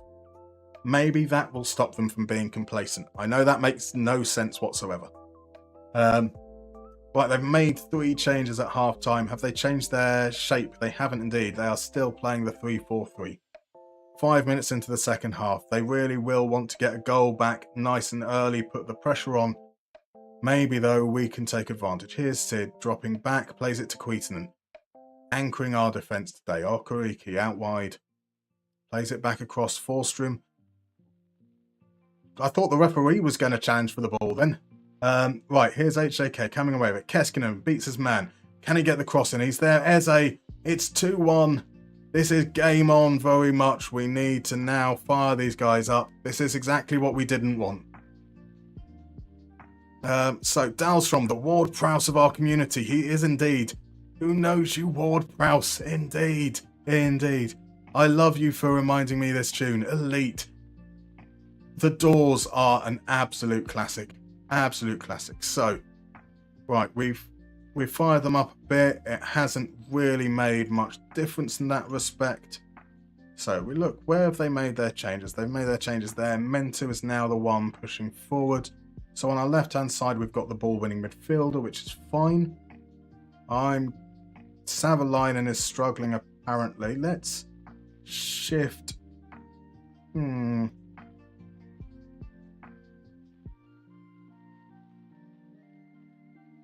going to change this round so that when their midfielder steps forwards, we're looking at it looks like they've got a Volante there on the right. So we'll have Forstrom being the one to step up, hopefully restrict them pushing forwards down that side. And then we are going to bring on Foncel, who is left-footed, and we're going to play him at wing-back. So it's his second game back, obviously, since the injury. Gave him a little bit more game time as well. So see if that just helps us a little bit there. There we go. We've killed a little bit of their momentum. Let's now ask them to do a bit more and see what's going on. No highlights from here on out. I'd be absolutely happy with. Right, time for some changes. Dahlstrom's got to come off. He's played well. So there we go. It is going to be Patut to come on for Dahlstrom. He's a little bit more defensive minded. And then we will have more attacking minded Rockman on and Skoglund, the trialist, to come on for Sid. We're going to drop down to balance, but we're not going to start time wasting yet, I think. Right, good evening, Armenio89. How are you doing? We're very well. We finished 4th in the first season. We qualified for the Conference League. As HJK, what a huge chance. Olasanaya, completely unmarked. Oh, that should have been the equaliser. Now we shut up shop. Slayman comes on. We time waste. We stop counter-attacking. Let's not send the ball forwards wastefully. Can we hold on for the last 5 minutes? Yeah, we finished 4th. We qualified for the Conference League qualifiers. It was very, very good end. We are now in the cup stage. That's Slayman! Jimmy Slayman! Yes! In only his second appearance for the club, 16-year-old Jimmy Slayman with the goal. Get in, my son. Juhi plays it back to Patut. Patut with a lovely ball over the top, showing us what we're going to be missing. Olawale crosses it low. Slayman does, just as HKK had done earlier in the half. There we go. DM basis say it. We're going to win the fucking league. We are indeed. Or are we? Barisha pulls it back to 3-2 almost immediately. No offside? No offside? Apparently not. Linda Kilder had sent in the free kick. Oh, that's just poor. We fail on the second header. Barisha is completely all alone. Riikonen wasn't able to get out quick enough. But is it too little too late? It is too little too late. We have beaten the best team in Finland 3-2 in their gaff. We weren't particularly good in that second half. Being really positive at halftime didn't do the trick. And we can feel perhaps a little bit lucky to get away with it. But I don't care about luck. I don't care about luck whatsoever, because what I'm actually care about is this.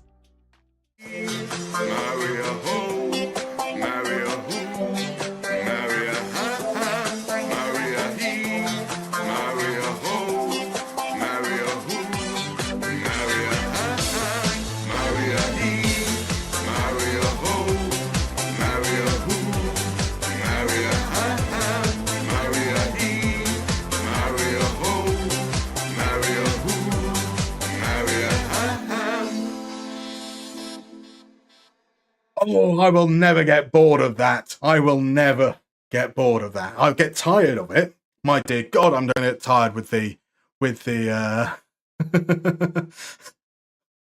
arm side of things. But yes, there we go. It was a wonderful, wonderful 3-2 win. What a perfect start to the Cup so far. And what a great precursor to popping into the game of Guess the Player, because I did actually remember. How about that? So let's go to Guess the Player round 2. And before we do actually play it, let's just catch a couple of bits of the chat that I missed. So the Copa Libertadores has taught me this. 2-0 is the most deceptive lead in all of football. I hate being 2-0 up at halftime. I'm yet to find a way to consistently maintain performance in the second half if 2-0 up. 1-0 up, best scoreline there possibly is. Like, you can encourage the players and they'll go out and they'll carry on playing well, and it'll be brilliant. 3-0 or 4-0, I find being really positive can work very, very well in just applying that pressure. Sometimes perhaps by pushing up the mentality a little bit as well in the second half to really, really punish teams. But a 2-goal lead, I hate it. Absolutely hate it. Team talk worked perfectly indeed. So Crodmo asked me to bring on Slayman. He obviously knew something that we didn't. Shocking defending indeed. You need just 10 players to play a better football. Indeed. Savo with a 6.1 stinker. It does look like he got blamed for the goal, which seemed a bit unfair. I mean, there are a number of players that perhaps could have been blamed for it. But so although apparently West Brom are the biggest bottle jobs in Premier League history, that's fair. That's fair. Right, Crodmo is off to play football. Have fun at five-a-side, dude. Love me some Root Nun, says Cockoo's Melch. You can't go wrong with it. This one time, there we go. Here come the American Pie references. I do believe that.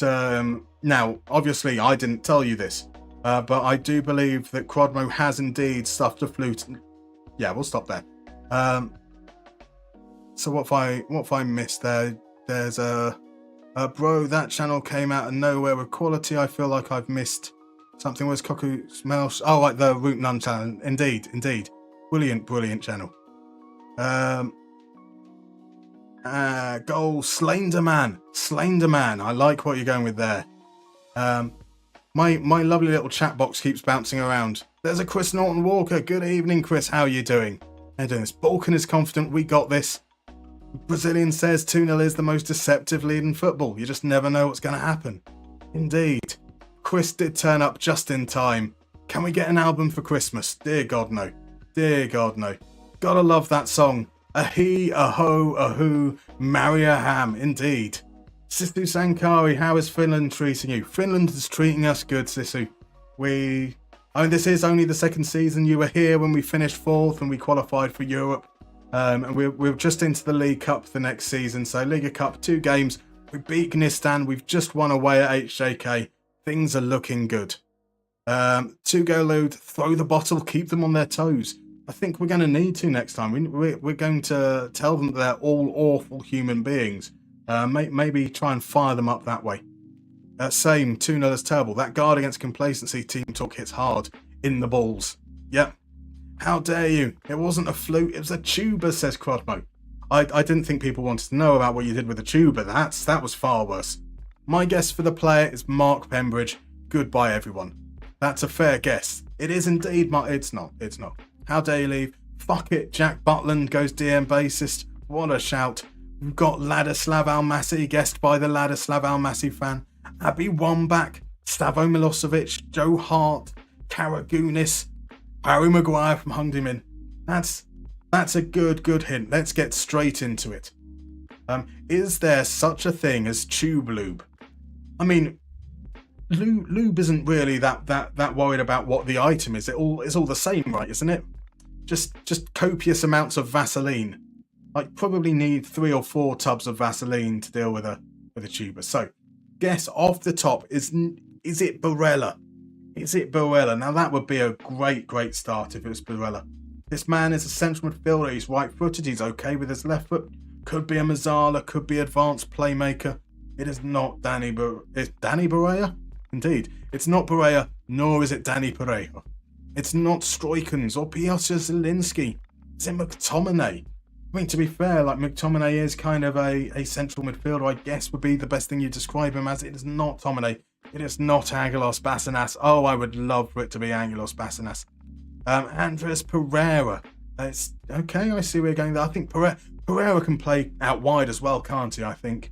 I hate midfielders who can't play attacking midfield or defensive midfield. Well, this guy, he can a little bit, to be fair to him, but yeah, I know what you mean. Is it Themistoklis Nikolaitis? There we go. Is it Demetrius Papadopoulos? Are you just putting together as many Greek-sounding names as possible rather than specific players? I'm here for that, Chris. Is it Yannick Bachmann? It isn't. It's not Thomas Sejcek. It's not Mario Lemina. Let's get on to the next guest. Is it Alexander the Great? It is not Alexander the Great, sadly. Now that would be good. That would definitely be good. Now look at this fella. He's quite good at attacking. Pretty decent at everything else, but that's definitely better going forwards than defensively. So is it Eric Jemba? Well, he was so good that they named him twice. But unfortunately not. It is not Eric Jemba. It is not Jaden Philogene. Jaden Philogene is definitely a winger. I don't think Jaden Philogene can play central midfield, that's for sure. Is it Amadou Onana? It is not Onana. It is not Fred. Got 2 guesses for Fred coming in from Bam Bam and Hung Min.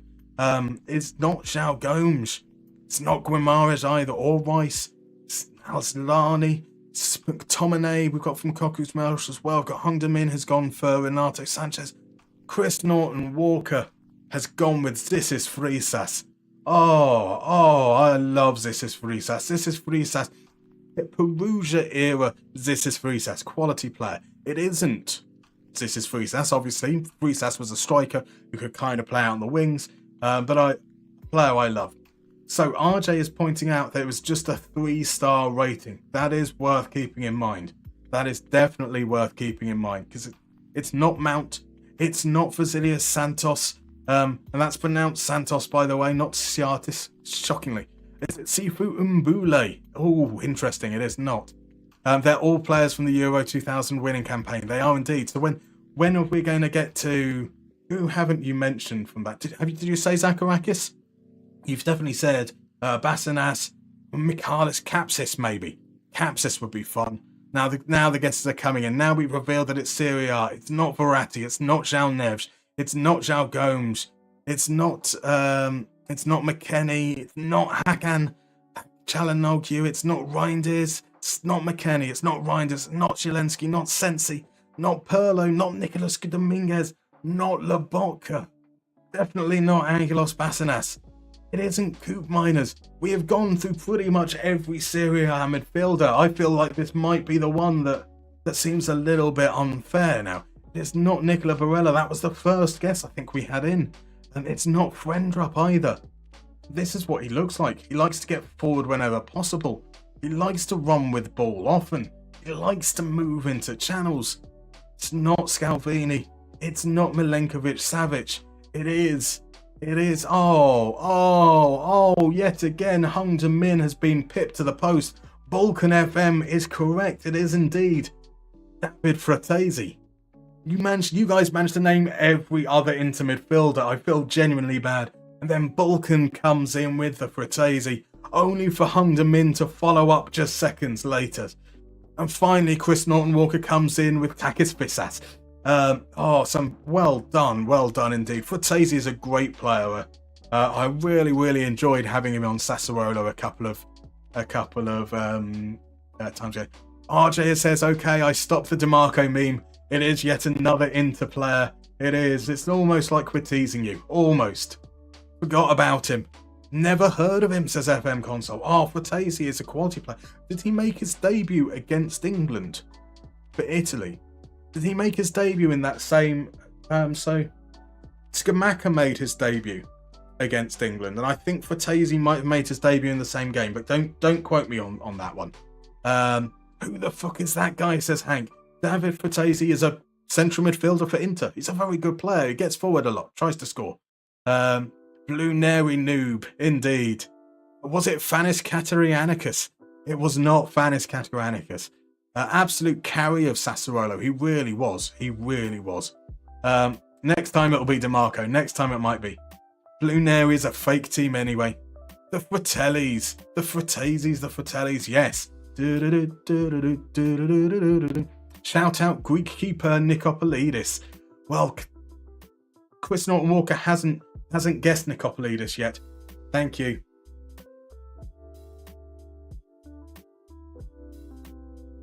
There we go. We're all hydrated. It's all good. Nice and fresh as day was gone. I mean, to be fair, so, obviously, Friday was a very, very sudden change from being able to talk to not being able to talk at all. But the voice does tend to go, generally speaking, over the course of streams. I'm hopeful that we should be fine this evening. It's not going to suddenly deteriorate. What's in the squash? Asks Chris Norton Walker. Viagra. It's just a plain blackcurrant squash from Sainsbury's. Double strength. Right, so we will get compensation. We will get €500, despite the fact that we're not paying him any money. We have never paid Leo Anderson any money. That feels like... that feels wrong. That feels wrong in all kinds of ways. Wrong scene. Thank you, RJ. Thank you, Johnny. Thank you very much indeed. There we go. That's the way round. Drink water, hydrate. We've done that. We can. What's in the squash? Did Frattesi play at Sassuolo with Locatelli? So Frattesi was at Sassuolo at the same time as Locatelli. I'm not sure if he'd broken into the first team at the same time, because Frattesi has spent a couple of seasons out on loan on different teams as well. Let's have a look. So he signed back in 2017-18, but then spent the next 3 seasons out on loan. Ascoli, Empoli, Monza, 2 seasons with Sassuolo, so 21-22 season, before then being loaned and eventually sold to Inter. Let's pop on over to Juventus. Let's go this way. Serie A, Juventus, players, Locatelli, history. So, no. Locatelli's loan with Juventus started before Frattesi was back, unfortunately. Have I got a PO box for us to send you different squashes to try? We've gone through some interesting ones on stream. We've had lemon and elderflower. We've had peach. But I do like a trusty old blackcurrant squash. You can't go wrong with it. Only double, not 4x. Have you got a PO? Yep, done that. Boo, go back. No, the less of my face, the better. Sassuolo used to have 3 good midfielders in Locatelli, Frattesi, and Maxime Lopez. I know it's sad how that midfield has been torn apart. Just they've had some great players over the years as well. Pedro Obiang was brilliant for Sassuolo too. I know that West Ham fans might be surprised to hear that being said, but Sassuolo's demise, seeing Domenico Berardi down in Serie B, it's all very, very sad. There are some doubts about him being sold. Better to sell him now and get a fee. Exactly. Right, have we got any interest coming in these guys? We don't. Let's see. No one's interested. Hire an intermediary. 4% on 40k is 400 times 4, 1600. 1600 is always going to be more than that. So we will see what will be forthcoming for Jaden Reed and Robin Sid. We can get an offer of nothing. That's not particularly pleasant. I want his value to be higher. Let's see what the intermediaries say. The intermediaries say nothing. Let's tell them they've got 30 days to provide us with someone. It would be nice. It would be nice to move them on, especially so Reed's contract ends at the end of this season, so definitely want to get money. We've got Sid for another couple of years, and if he performs well, then it's not the worst thing in the world. Right, there's another injury to a player who can play in defence. Reitinen though is back, so Reitinen and Kuitanen swap on over. Machado is back. That's that there. Enquist is back. Larson is on his way back as well, so that's all marvellous. Enquist, Savalainen, Ajala. We'll go for the home one of Castelholm. Lundberg, Olawale. Matches Ajala doesn't like being a midfielder, which is fair. I don't blame him. Yeah, that's okay. What are we saying about Skoglund? We've now had him for a couple of weeks. Still looks reasonably promising there. his wage demands are probably going to be ridiculous, aren't they? That's going to be the issue. Sassuolo was so fun a few years ago, indeed. Indeed. Raspadori, Boga, Berardi. Yeah, crazy good team. Like Loriente, who's there, or was there last season. I don't know if he's still there. He looks like a good player as well. That's why there's 80 teams in Serie B. So Serie A team can loan their dozens of young players. Indeed. Indeed. 07 Patut, he's gone. 0, how about double or triple? Triple 0 would be amazing. I'd ask 10 times more, indeed. Those club names are harder to pronounce than my Wi-Fi password, says the quiz. Indeed they are. I'm not even going to try. €0, splashing the cash, these teams. Well, I kind of get it. I mean, like, we haven't had a transfer budget up until now. So we've kind of got to expect that these teams are dealing with exactly the same, aren't they? So I should have really considered that when I thought that we could sell him. I really hoped that we might have got somebody biting, being that it's the end of the transfer window in Europe. Maybe Jaden Reed. At one time, Stephen, if we're interested, would have been nice if he could have maybe gathered a bit more interest over there, but it's not to be. That's okay. So they've got some players. Yeah, that's all fine. Now, yeah, Sherland, not really saying much. That's fine as well. TPS, how did we get on against TPS last season? They've won their first 2 games. Here's the offer for Reed. Let's go back to that. Where is TPS? Previous meetings. Have we never played against TPS? Did they just get promoted? Yes, so they just got promoted. We haven't played TPS so far. That's okay. That should be interesting. A new team. The offer here is 42,000. I'm fine with that. We lose out on 1,500, so we'll get 40 grand. We get his €500 a week off. It's underneath his value, but we've dropped his value massively. There's clearly no one interested in him. We're not really that interested in him anymore, so that's okay. Even Sherland has enough of prep conferences. Give it to the director of football. Quite possibly. Quite possibly. We're expected to lose to TPS. Wow. They have no faith in us. TPS were second tier, indeed. But apparently they're better than us according to not just the board, but also our fans as well. Cups have come in with an offer of not much of his wages.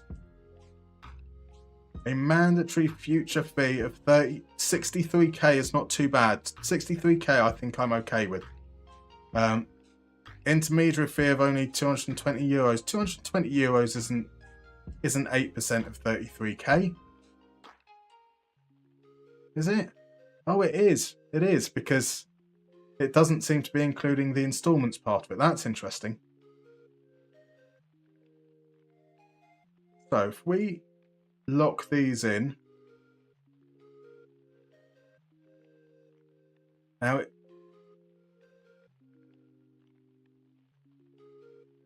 I know they're going to say no to that, but they might renegotiate the rest of the terms here.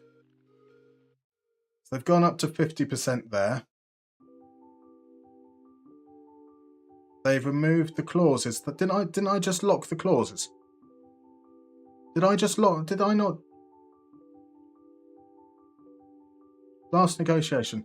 That's locked, right? That is definitely locked as non-negotiable. Absolute scenes. How on earth did they windle out of that? A massive fee there. So, okay, if they're going to pay us €2,000 per month,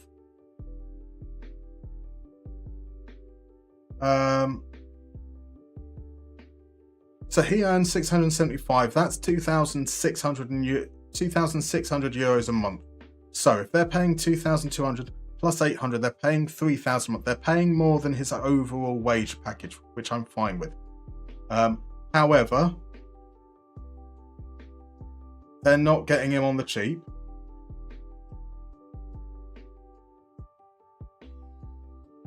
So I guess we have to add it to here, which means that the intermediary gets a cut as well. We'll do it as 60. We'll drop a little bit off what it was before. They've stuck to the 60.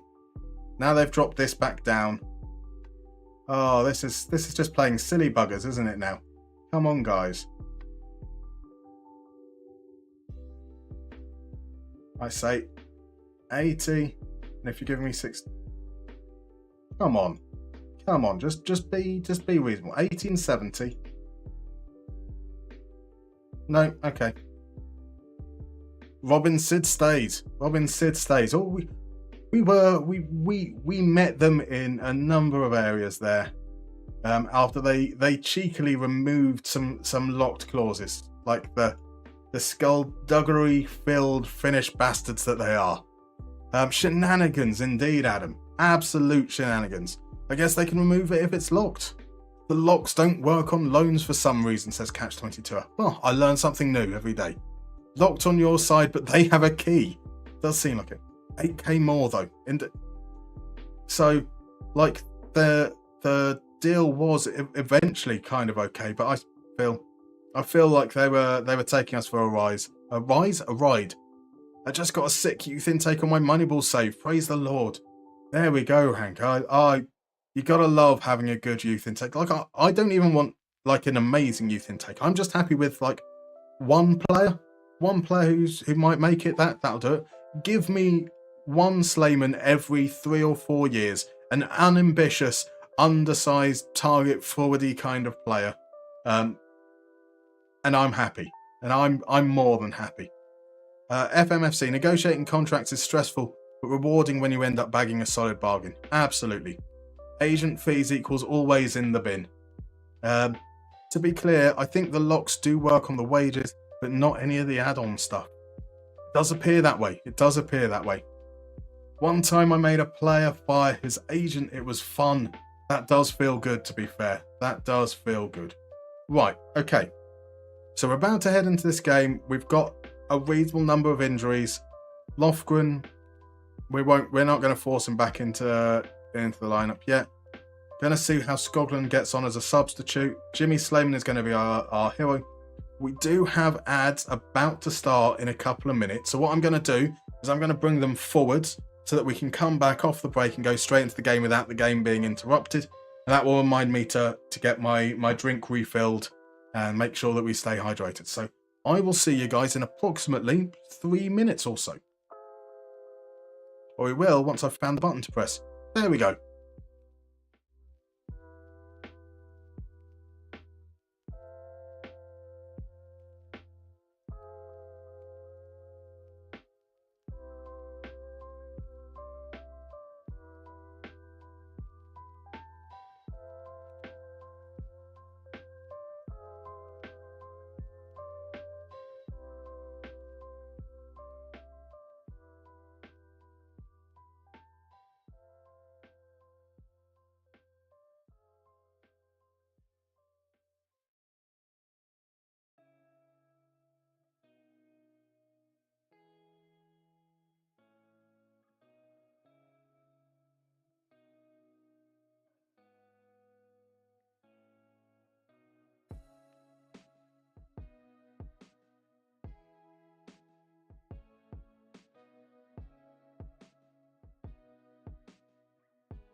And we're back. That was enough time to refill the drink and hydrate a little bit. So thank you very much, guys. See you in a little bit, Chris, if you haven't already gone. And Red Up, you're not too late into it at all. We're into our third game of the League Cup. We've won our first 2 games at home against Afghanistan, and then a nervy 3-2 win against the best team in Finland, HJK. We're now playing against newly promoted TPS. It is an away game, but we're going with our home formation. Sid is still in the starting lineup. A number of teams are starting to show an interest now, though, so maybe we can convince some of them to offer some more favourable terms, or interest for Wayne entirely, and we'll be stuck with them forever. We're about to find out. Let's see how things go. So I do feel like is Will Jääskeläinen related in any chance to the other Jääskeläinen of famous goalkeeping pedigree? Let's have a look here. Will Jääskeläinen, a former Bolton youngster? Yeah, that is definitely younger Jääskeläinen. Surely he's got to be good. He's got to be good if he's from the Jääskeläinen lineage. Right, a round of have faith, and let's kick things off. So the Ilves boss is in the crowd, probably keeping an eye on Sid. Hopefully that's a good sign. Momentum is certainly in our favour. A couple of blocks so far. We are established in the half. Here's the corner from Enquist. Olawale, what a run from deep. Meets it at the near post. Heads it. I think Jääskeläinen got a touch to it, but that will do very nicely. Third game, we've taken the lead in all of them. Well, obviously we've taken the lead at some point. I mean, we scored first in all of them.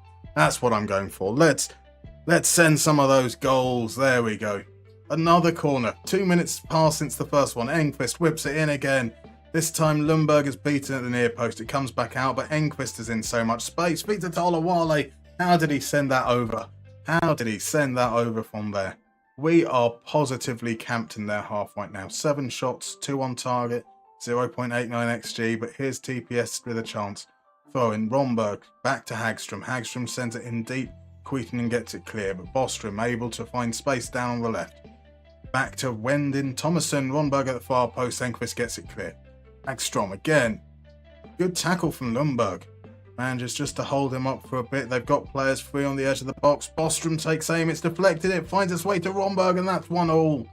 Oh, a number of deflections. Maybe just the one deflection. Hagström's cross is really weird. Thompson has the presence of mind to play it into Bostrom.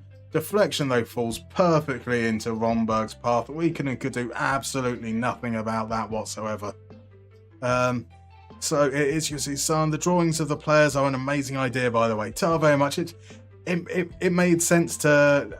We were doing that with various other stuff. So we did that with the Pauk series for the videos. I thought that it adds that touch. Once we get through the squad, we can eventually start doing the regens as well. So we can start... It's a good way of addressing both the regens and making it a little bit more personalised. So let's go, said DM Bassist. That was preceding a disaster, and it has really turned in... Well, let's say it's really turned. The momentum has all been in TPS's favour in that second half, but they haven't really done anything with it. But we can see they have started to get a lot more established. Let's have a look at their passing combinations. A lot of play going out on the right-hand side here between Hagström and Mensah. I think that's where we're going to look to target to try and maybe get a little bit more control back into this game. So I'm not happy with that. We shouldn't be drawing against a team like TPS. I don't care if the board think that we're meant to lose. We're going to look to see if we can really attack. Or do we press Mensah and we mark up Hagström and we mark up Ikonen so that he's kind of forced to then go backwards, push it out to the left and hopefully up that way. That's the theory. Will it happen in practice? Almost certainly not. They've brought on Kantala for Bostrom. Interesting. And Lundberg has struggled a little bit, so I'm going to change Lundberg to a deep lying forward. The role that Slayman will play. I was going to say if he comes on, looking like it might be more of a case of when he comes on. Let's see if we can do something in the second half. Enquist crosses it in. It's a little bit floaty. Is easily dealt with to begin with, but we've still got pressure on. Enquist can't get the ball out of his feet, and TPS clear their lines. Dahlstrom now plays it into Reitnen. Bajala back to Forstrom. We're just slowly being pushed back here by TPS. Plays it to Queeton. He goes long really to nobody. We're fortunate that it's come to Enquist. Enquist plays it inside. Lundberg dropping deep, finds Ajala. Across to Dahlstrom. Dahlstrom feeds. Oh, I don't know what happened there. What happened? That's a goal. Some weird passes. We got lucky. We got lucky. I'm not sure why. One of the passes seemed like it is a little bit behind play. Some deflections. Eventually finds its way through to Lundstrom. So Olawale tries to play it. Mensah can't cut out the pass. Lundberg races onto it and smashes it past Jääskeläinen. 2-1. Let's see if we can hold on. Even if we were about to make some changes, we wouldn't have had a chance for them to take effect because it's getting straight into another highlight. Riikonen gets the ball clear. Lundberg to challenge. Can't win the ball. Romberg now. So TPS have a chance to come forward once again. Hagström. That's our tight marking of Hagström on display there. Look at us marking him ever so tight. He feeds Romberg. They equalise immediately through Yunus Lepestu. From the kickoff. Magic. That's what happened, says DM Bassist. Short-term magic. Short-term magic indeed. That is some awful, awful defending. Is that Jääskeläinen related to the other one whose name I also can't spell? It is indeed DM Bassist. That is Jussi Jääskeläinen's son. Oh, so there's a tight offside, allegedly. It was absolutely fine. The defender was miles ahead of him. That is some very, very disappointing. 2 shots on target for TPS, 2 goals. They're not as easy to play against as HJK from the looks of things. Lundberg sends it out to Enquist. A lot of our good play comes from Enquist, it seems. Ajala plays it to Dahlstrom. Dahlstrom, edge of the box. There we go. That's 3-2, and 3-2 means that we get to hear a little bit of... Sebastian Dahlstrom. Yeah, Sebastian Dahlstrom. Right, will we get a chance to react immediately? Yeah, we paused there. We haven't had a highlight immediately from the kickoff, so that's something good. I am not happy with what's happening there, so we're going to change that round to triggering the press. We've got Ikonen is a bit of dark arts now. We're going to trigger the press on... No, not on that. We're going to trigger it on the right-hand side. Stop, think for a moment. We are going to try and push everyone out to the left. We don't want them playing on the right. That's clearly causing us problems. So that's the first step. Everyone's shown onto their left foot. We want to mark up Romberg. So that's going to be Enquist's responsibility, is to make sure that it's difficult to play it down the line. So that also means that we're going to kind of leave Koulibaly free. We're going to leave... No, we're going to mark Koulibaly. We try and mark up all their options for progressing. We will leave Ikonen free. So we're happy for them to pass it inside to the deeper players. We just want to make sure that this is hard to feed. So we trigger on Hagström. We mark up his options. That, I think, is what we're going with there. And then Savalainen is going to come off. Fonsell is going to be our ball-winning midfielder. That's what he does best. That's what he's in the squad to do. Let's see if that's any better now. Completely out of context, but the award of Best Team Badge search for the club FSM Imabari might be better than Ilves. Oh, okay. We will do that after the game. Remind me after the game, just in case. You didn't tell me there's a Riders on the Storm Mustermann cover. There is indeed, Chris. And there's a goal. I wasn't paying attention. I thought Jääskeläinen claimed that. Is that a goalkeeping error? Is this why Jussi Jääskeläinen's son is back in Finland? Because Jussi wouldn't have made that mistake. The cross is in. Jääskeläinen comes out. He drops it. He drops it at the feet of Enquist. Oh, that is a shocking error. That is a shocking error. Not that I'm complaining. So, 15 minutes to go. Dahlstrom, he's finally at full sharpness. That's fantastic to see. We're going to bring on Juhi, though. We're going to bring on Skoglund for Sid. And we're going to bring on... We should bring on Willie, but we're going to bring on Larson. Larson's another one of those players who got injured during pre-season. He's nowhere near fit, so we need to get him some games. We are so good right now since hung them in. I feel we've been a little bit fortunate. There's been a lot of kind bounces going our way so far. Marie has a cup in hand. Marie does. Mariehamn, Mariehamn, Mariehamn. Oh, in fact, I shouldn't even say that. We're about to get that in full flow in a moment. Are we going to add a fifth? The last few moments, the ball's sent forward. He picks it up. He's going to run forwards. He gets the pass to Lundberg. There's the hat trick. Arvid Lundberg. All the credit should go to Juhi for the assist. What a marvellous piece of play from substitute Adam Juhi. Steps in here, takes it round the outside, just drives forwards, beats his man, squares it selflessly. Arvid Lundberg with his weaker right foot. What were the goals? So Lundberg scored that main one. What was that second goal? Was it a perfect hat-trick? No, it's not a perfect hat-trick. Ah, that's a shame. That would have been nice. Oh, that's Dahlstrom. Oh, it is a perfect hat-trick. It is a perfect hat-trick, technically. But that wasn't a Dahlstrom goal. That was deflected off Arvid Lundberg's head. So he smacked it in with his left. He deflected it in with his head. And he finished it off with his right for a perfect hat-trick en route to a 5-2 win. And we know what a 5-2 win means.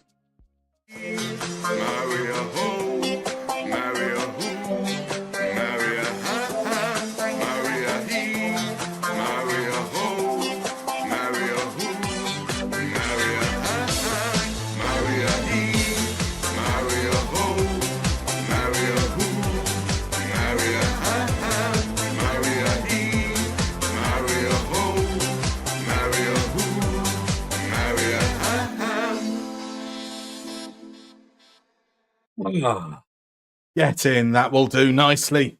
3 wins out of 3. Where does that put? Do we need to win our remaining 2 games? Let's have a look here. We have a 3-point buffer. We need to finish in the top 2. So we do need to... Do Nistan and TPS play one another? If Nistan and TPS play one another, then we are in a very, very good shape.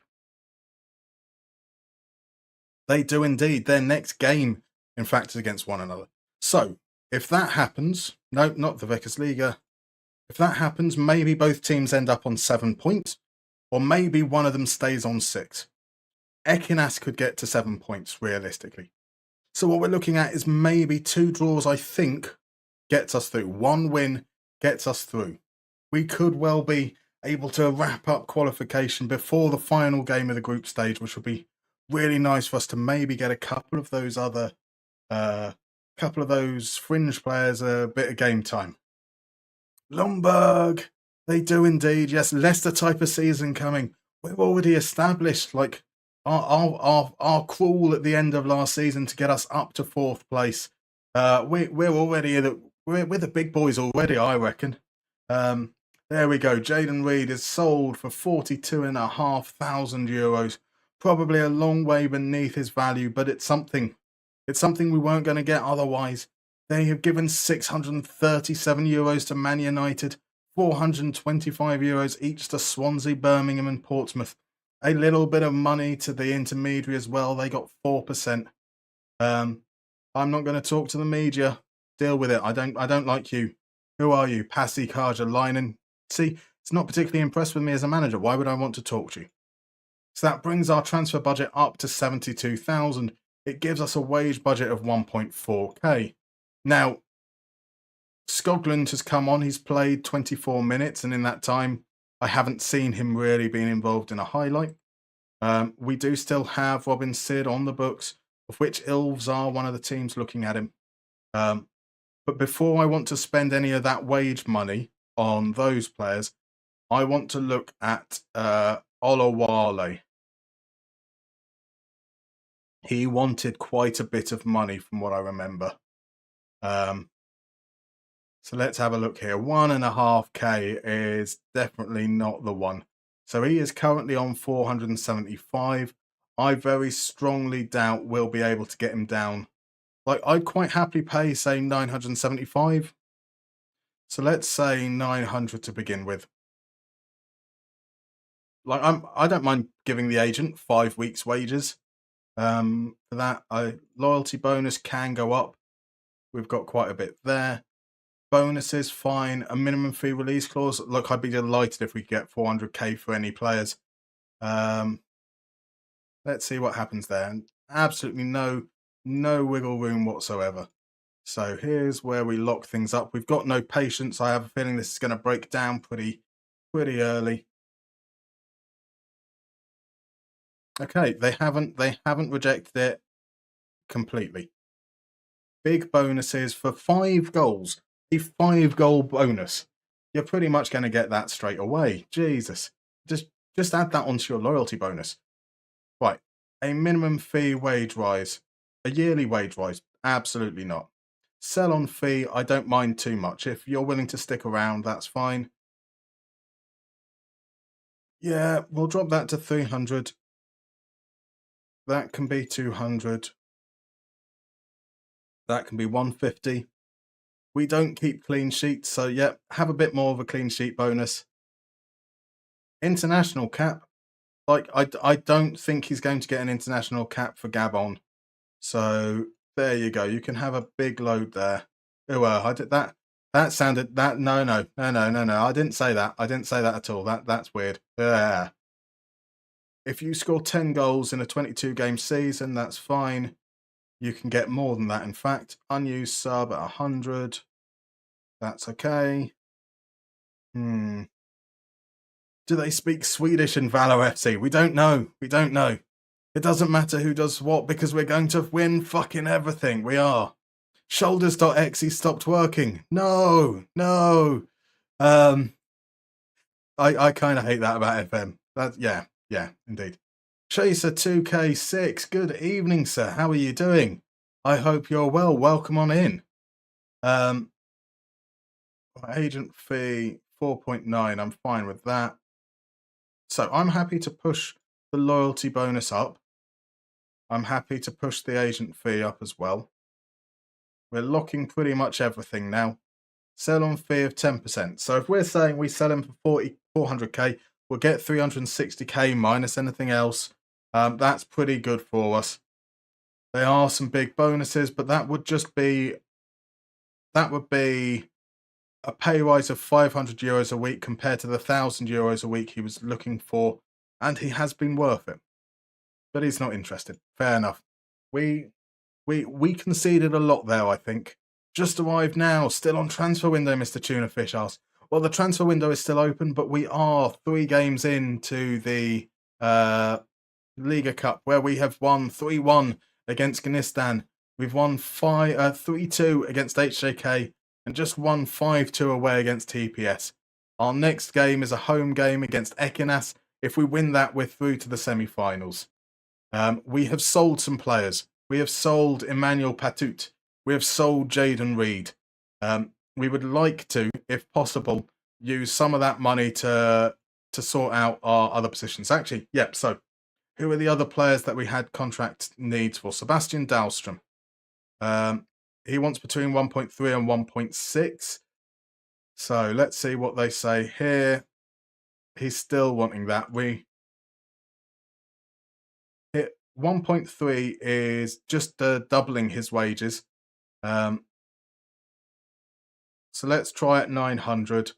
See what happens at that point. Yearly wage, not there. Absolutely not. Let's say we've removed those. What do they ask for from there? Nothing. Probably easier to go about that way. Let's just start with a line in the sand. Remove the things that we're not willing to entertain at all and see if they're still interested thereafter. Mikhail Fonsell, we've got under contract. Ajala, we've got under contract for a while. Lundberg, we've got under contract. That's fine. Adam Larson will be leaving at the end of the season. Slayman's fine. Nunez is fine. Reitinen we tied down. Machado is here for a long time. Riikkonen's yeah. We don't really have any other options there in terms of stuff, so he's probably going to expire unless we get someone coming in with a bid. But I'm not sure that we necessarily want to keep him. Wow. That's what you get for turning down our contract offer. Now, I don't want to suggest that I instructed one of our defenders to hurt him, but he deserves that. He deserves that. Marco Barbieri, boo. Indeed. It has been a nice start. These agents are something else. It has been frustrating, that's for sure. I like the player portraits. Thank you, Muro. Souček scored. Is that 1-0 West Ham in El Sacico? FM God executing instant karma. Absolutely. Wow, Toma Castro, we did physio together after a sprained ankle. How about that? So, Tomo Castro is this gentleman here, isn't it? He got the assist, so he's 2 goals and 3 assists. He got the assist in the game that we played against them. A good player. Who was the player that somebody mentioned earlier? I said, remind me. The FC Imabari.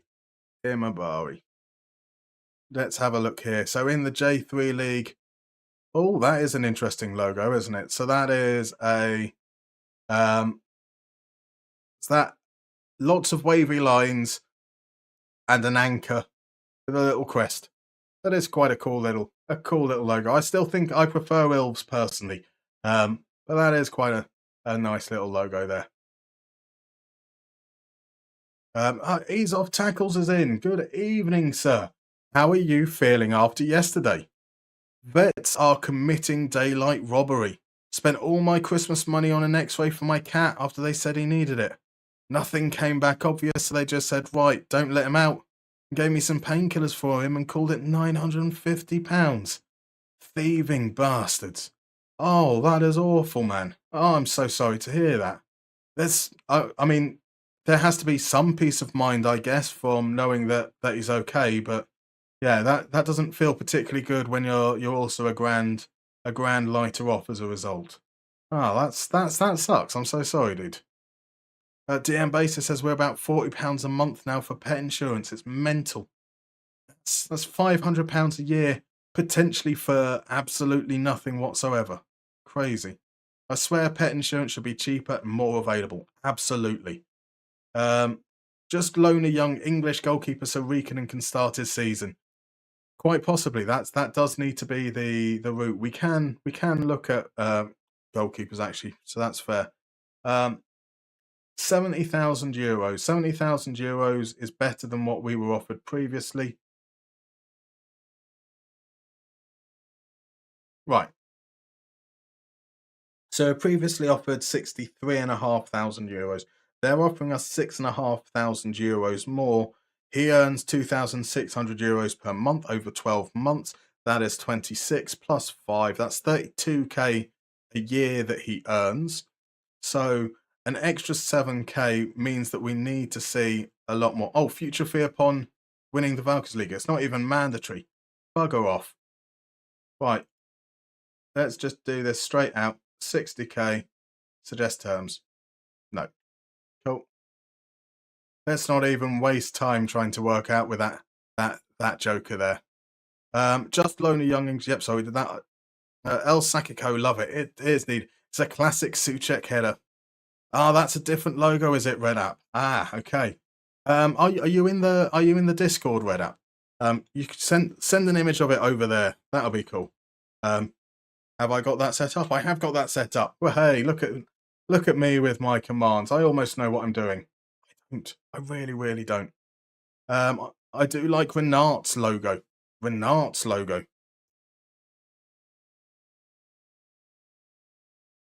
So that's ooh, what is that, like a cougar or a jaguar? None of them seem like they're particularly native to Italy. But it's quite cool. Yeah, I've got pet insurance, but I'll take them 2 weeks to deliberate on and come back with their decision, which means the rest of my Christmas money is locked away until after it's too late. That sucks. That really, really does suck. That's the DMB's. Our cat's 13, hasn't needed to see a vet in a decade. Well, that's good. That is good in many respects, but yeah, paying £40 a month for something you don't need, it is an absolute scam. Right, Kurtovic has been offered a contract. Vision Flare doesn't like big matches. What is his deal? Oh, he wants 2k a week. No. What's the interest? I'm sure when I looked at this before, they wanted less. So we do have information. We don't have information about Scotland. Let's see what they're saying here. Important player, maybe. I don't like. I was thinking more around 650. How does that sound? Absolutely not. Absolutely not. How does that sound? Okay, 650. This is doable, possibly. Appearance, assist bonuses. He's not going to get international caps. That's fine. 5 assists. 5 assists is a lot. 25 goals and assists is definitely a lot. Sell on fee. Move that down there. Move that down there. And a little bit less on the signing in fee. We might have a new attacking midfielder. Albin Skoglund. That is a decent package altogether. And let's have a look at the goalkeeper situation. So I think we've got this currently on. We don't even have this on language, do we? Oh, these are loan listed goalkeepers. Nikita Korets. What do we have for transfer listed keepers? Do we have any in our area? Oscar Headful, Denmark is at least close enough, I think. 26 years old, played 2 games last season, kept 2 clean sheets. He's currently transfer listed for 60k. What would they want as a loan? They'd want us to pay £1,000 a week. That's not going to happen. And they want a mandatory future fee of 60k. That's also not going to happen. How about nothing? How about nothing? How about nothing? Yeah, that's what I thought. It's always worth a try. Considering I'm complaining about clubs doing that to us, that might be a little bit hypocritical, but I don't care. So what about the unattached goalkeepers? None of them. Stan Van Bladeren is still available. Van Bladeren was the one we wanted originally. Not necessarily a good player. His demands were far too high. 650 is much better. Wants to come in as a backup. He's injury prone. He's not consistent, but he did perform pretty well. So we say 650 again there, and he says no. Okay, that's fine. We have Alfie Whiteman is a player I've heard of. Former Spurs? Yeah, he is former Spurs. So we could perhaps look to bring him in on loan, trial even. These are people who have been mentioned by my scouts, so that's okay. Here's a Danish goalkeeper as well, so at least that's vaguely in the area. Hasn't played. Didn't play at all for Silkeborg. Let's see what the deal is there. And potentially that could see Riekenen go. Done in the general group chat. Marvellous redact. It's a Panther, says RJ. So I think Minnesota FC is my favourite serious club badge. It's kind of like a Swans wing, isn't it? It's quite a nice one. Seems to say the Panther. Says, okay, yep, again, another confirmation. Thank you, Knight of Knee. In American, health insurance is the biggest scam. Would not recommend.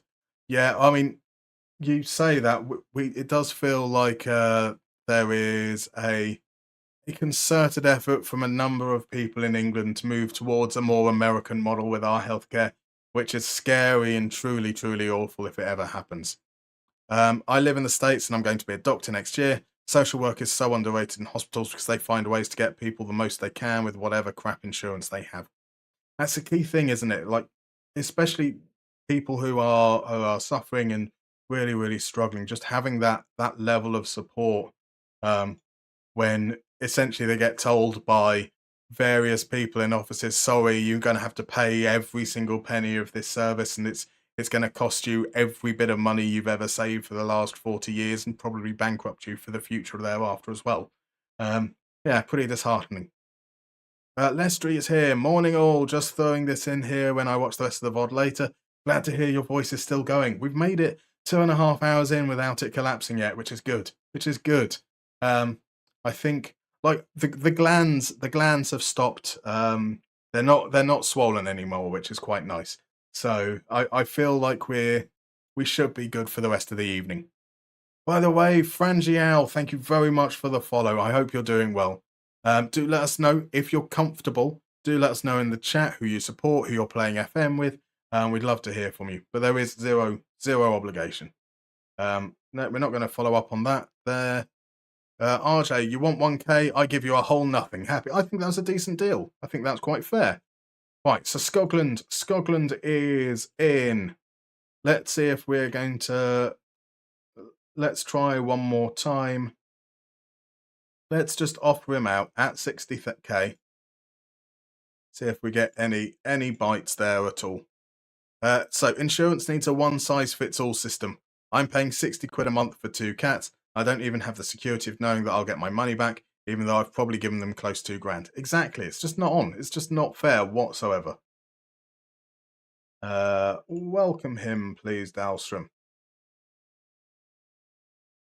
So, Olawale will drop to the bench. Does that mean that Willie Nunes gets the start? No, we're going to give Rockman gets the start. Scotland is on the bench. There we go. I think that's okay. Holmgren, Lofgren. Pritz ends up on the bench. Okereke, will he be back in time? 3 days? Probably not. 2 days. I think that should be okay. Just need to sell Sid now, exactly. Just need some kind of offer that is reasonable. If it will ever be forthcoming, I doubt it at this rate. So, Frangial is a Liverpool fan, currently playing with Dundee. A good weekend for you then, this weekend. You didn't even play, and yet somehow everything fell your way. And how are you getting on with Dundee? How's the save going? So, Kurtovic has gone to that team that I definitely can't pronounce. No offers for Sid. These teams want to reduce their wage bill before they be in a position to make an offer. Can we convince him to leave? Yes. Will that actually make any difference? Probably not whatsoever. So game number 4 around the corner. A win. A solitary win is all we need now to guarantee the next phase. And in fact, so we're 3 points ahead of both Ekinas and TPS, and we've beaten them. So is that settled on head-to-head? Will a win guarantee us top spot? It's goal difference first, goals scored, then results between teams. So maybe not then. Maybe not.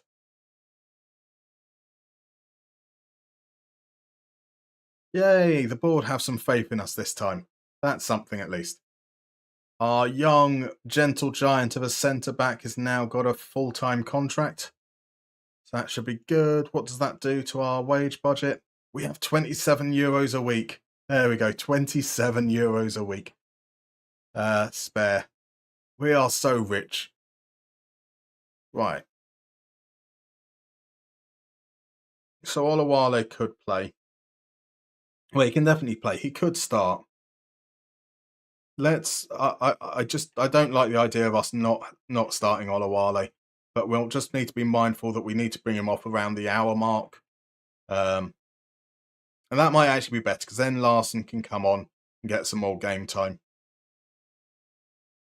I think we give Rockman the start, though. Still give him the start, but we do it behind the striker. That's the position he's meant to be part for.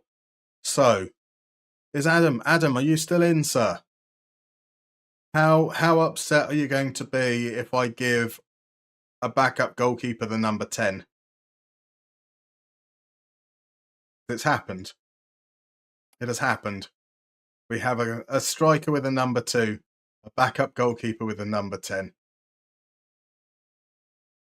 Right. Hands on hips. We're favourites. But I have faith. Let's see if we can carry on our good start here. Jesus, please no, says Mr. Tunafish. That is a fair reaction to that decision. Oh, goody, it's green versus green.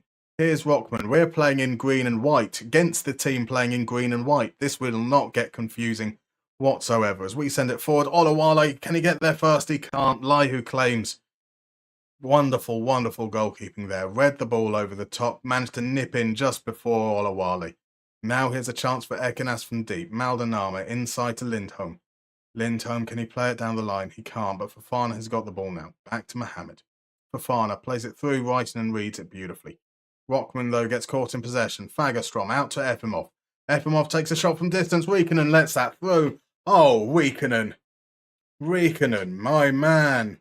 What on earth was that? Emil is in. Good to see you again. A question. What type of player from the Moneyball, or mostly performance-based characteristics that you have experienced, would you see fitting Premier League club at centre-back? So if you watch the centre-backs video, the ones that I recommend for top 5 leagues, those would generally be the ones that I would say. In terms of, like, generally what kind of characteristics, it's going to matter on the tactical system you have. So if you are expecting to sit back and defend deep, you're going to be wanting players who are going to be good at making those last-ditch interceptions, as Lundberg nearly equalises for us. Making those headers, making those tackles.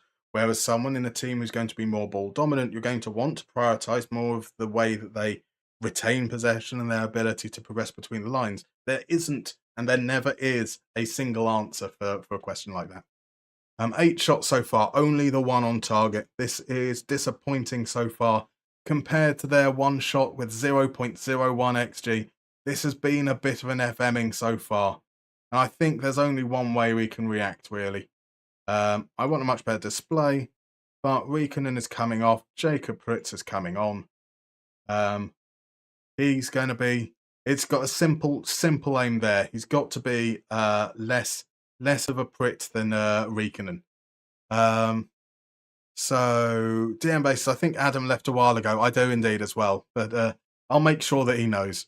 Would have given the 11, to be honest, more fitting. We could do. Well, I think we actually get to choose the squad numbers before the league starts. So what numbers players had at the end of last season, they're stuck with until the league itself actually kicks off. And Rockman isn't having a great time so far, so we will be changing him eventually. But let's just run with the change at goalkeeper. And hopefully maybe we can turn things around in the second half. Edison at CAM. Yeah, exactly. Well, I mean, it depends. You could get confused and think of the Atlanta Edison instead. Right, absolutely nothing generated in that second half so far. So Enquist is off and Fonsell is on. That's a whole shuffle of the defense. Well, of the midfield line. It is Rockman off and Skoglund on. And Olawale off and Larson on. Yeah, we pushed that up a little. We're going more attacking. Here we go. 25 minutes. Can we generate anything, or is this going to be the worst second half of football ever? It is going to be the worst second half of football. We chased it a little bit, and now Now we're 2-0 down. Absolute joke. Here you go. Rahimi's corner in at the near post. Lindholm rhymes first. Fritz can't get there. The man on the line looks like it was Dahlstrom. Makes absolutely no effort. They have at least had more than one shot now. Demand more. Savalainen to take the throw in. Back to Fonsell. Forstrom here. Just going to stand there. No urgency. No urgency whatsoever, which is kind of what you expect from slightly higher.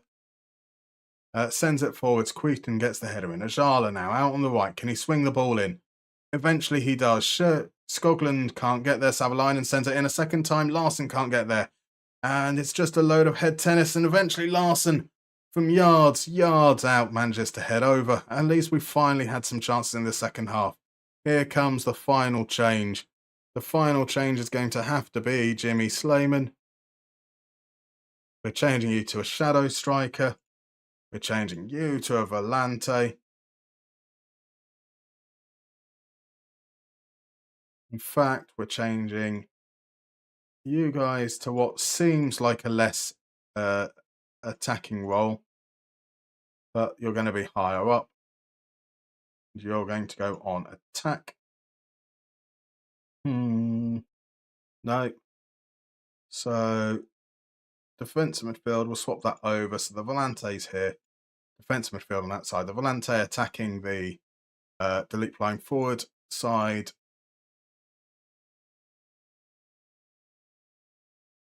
So come on, Slayman to make the difference into the last 10 minutes. The fans are unhappy. They're leaving early. There's a big chance it doesn't quite make the highlights. And here we go. 3-0 now. 3-0, no. Fritz makes the save. Manages second chance. Nothing quite happens to it. It is a good save. But again, we looked weak at a corner. That's two corners now that have been big chances. Tried to play the ball through the channel. It's head too heavy and Fritz is able to gather. Is he going to just send it long? He drops the ball down, sends it long. Slayman doesn't win the challenge, which is understandable. He's 5'10", 5'11". He's not really going to be. That's why he's a deep lying forward rather than a target forward. Fonsell sweeps up though. Skoglund on the ball into Dahlstrom. We're going to push the ball forwards though now. Anytime now. Sends it over the top.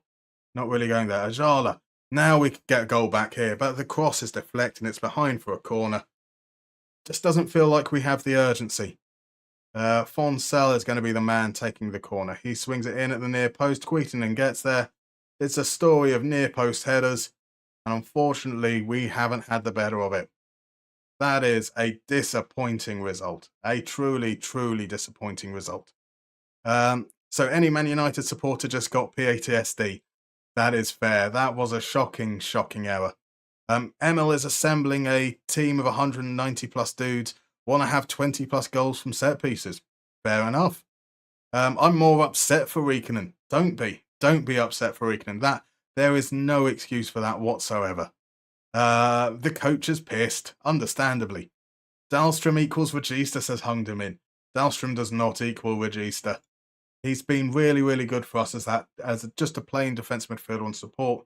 Became much better for us when he wasn't on a playmaker role. So quite happy to stick with that. So TPS of 1. Ekenas are now up to 7 points. We need a win away from home against Interturku, who haven't picked up a point so far. You know what that means. You know what that means, don't you?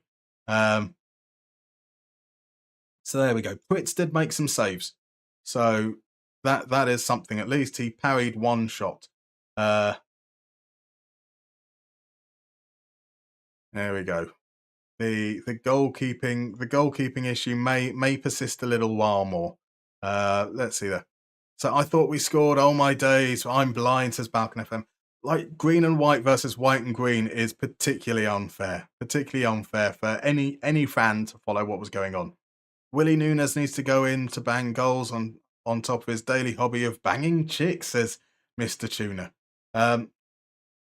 I know that he's got a famous Willie, but he is also 18 years old, and if you see a photo of him, he's probably not going to be the kind of fella who has an active love life. To be fair, and I'm not one to cast aspersions, you know. I'll just say that it takes an ugly motherfucker to recognise an ugly motherfucker. And poor old Willie Nunez ain't pulling up no trees. You need an emote saying I just got FM, said Mr. Tunafish. We do indeed. 2xG without scoring is disappointing. It happens, doesn't it? Like, it's one of those games where it just wasn't quite going our way, and we're certainly disappointed, but it happens. Roberto Martinez has just been sacked by Almeria. A 31% win rate. Oh. If Cole Palmer can manage it, so can Willie. Cole Palmer is also a very, very, very good footballer. I'm not convinced Cole Palmer knows where he is at any point in time. That's true. That's also very true. He is definitely one of those breed of English footballers that definitely doesn't have more than about 5 brain cells.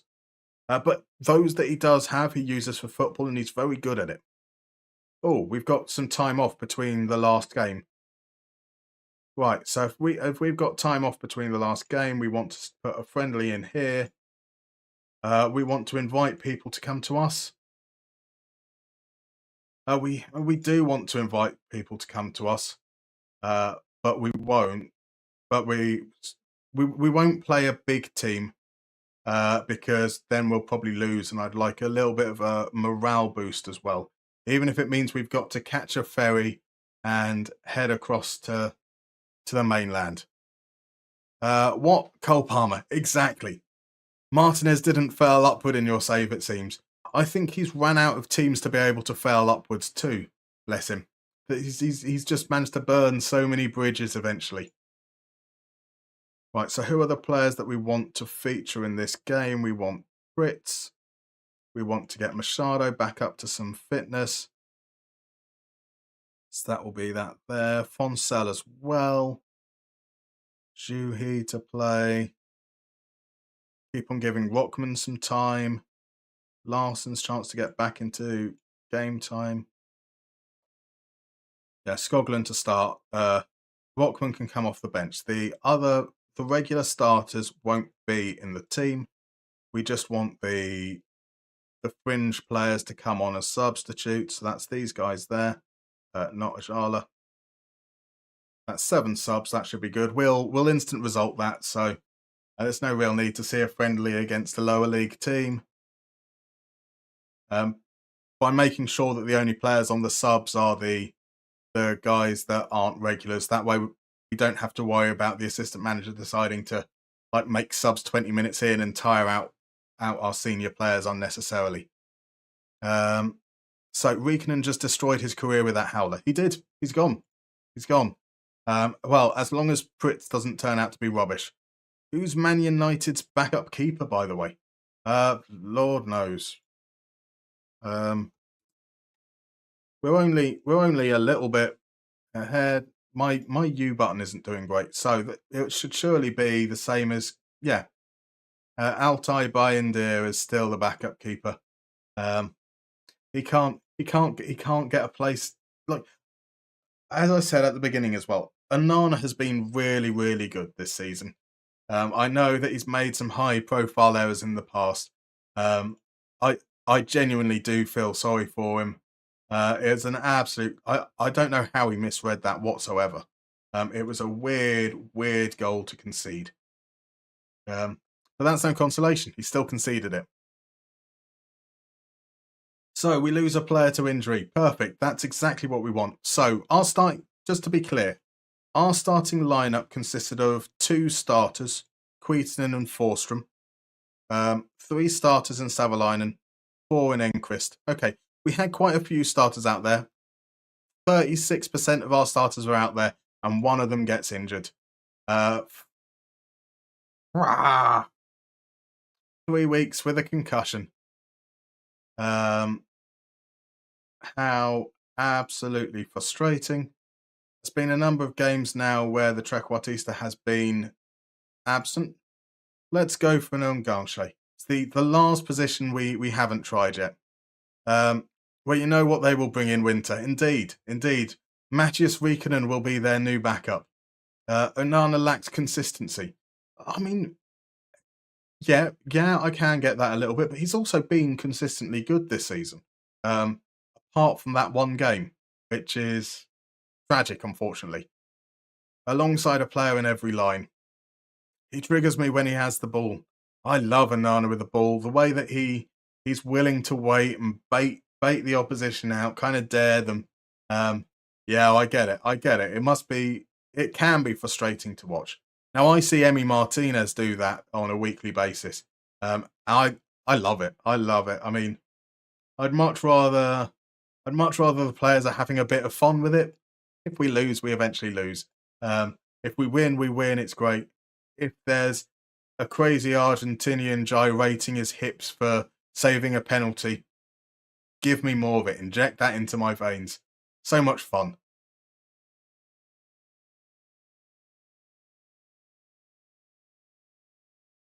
Right, so here we go. FC into Turku, just a few days away now. Now, Pritz conceded 3 goals in that friendly to a lower league team, which doesn't bode well. We will see. We'll see how things level out once his attributes are revealed. So probably after this week, Weekend we'll get back into the starting lineup. But it may well look like I did look. So whilst I was doing the moving the game forward, I did look at loan suggestions from the director of football, and nothing really stood out to me. No players with any real playing history for us to judge on. No information as to their attributes because they were all in leagues we didn't have scouted, because that's what the director of football does. He just throws out random names with absolutely zero information beyond that, or players that aren't interested in coming. So if Pritz isn't the option, we will go back and see if maybe we've got some other options for lone goalkeepers from the director of football. Maybe we'll get somewhere.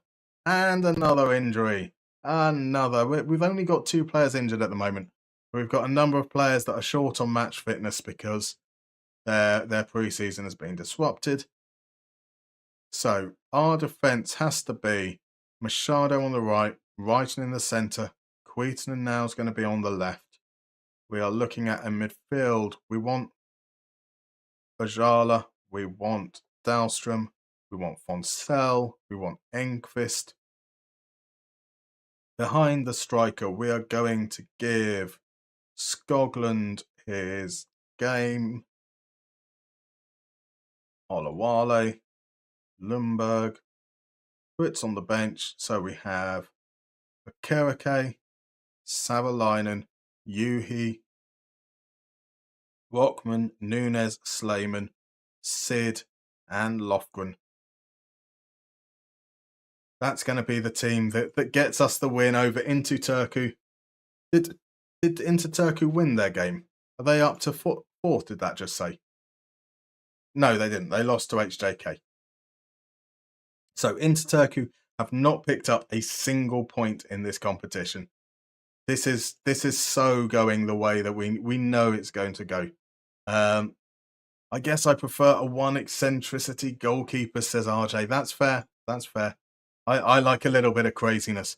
Danny is in. Be a Spurs fan, mate. There's an Argentinian currently gyrating his trap at the club, lol. Yep. Yeah. What's worse, being a Mariehamn physio or a Real Madrid physio? I think being a Mariehamn physio might be the best job ever. Look at these guys. Mariette Carring, she's earning €350 per week. And, well, actually, no, the physio has to help them with the recovery. It's the sports scientist earning €120 per week. Okay, that's not much. That might explain why they're so rubbish at preventing injuries to begin with. Let's just make sure I hydrate.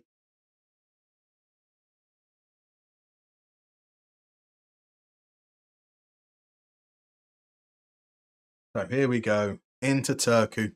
We're in 6th. We surely can't lose this one. Famous last words for sure. Right, Riikonen. Machado comes in for his first start of the season. Ponsell and Skoglund are going to be a little bit lacking in sharpness. That's fine. They're never going to really improve their sharpness if they don't play games.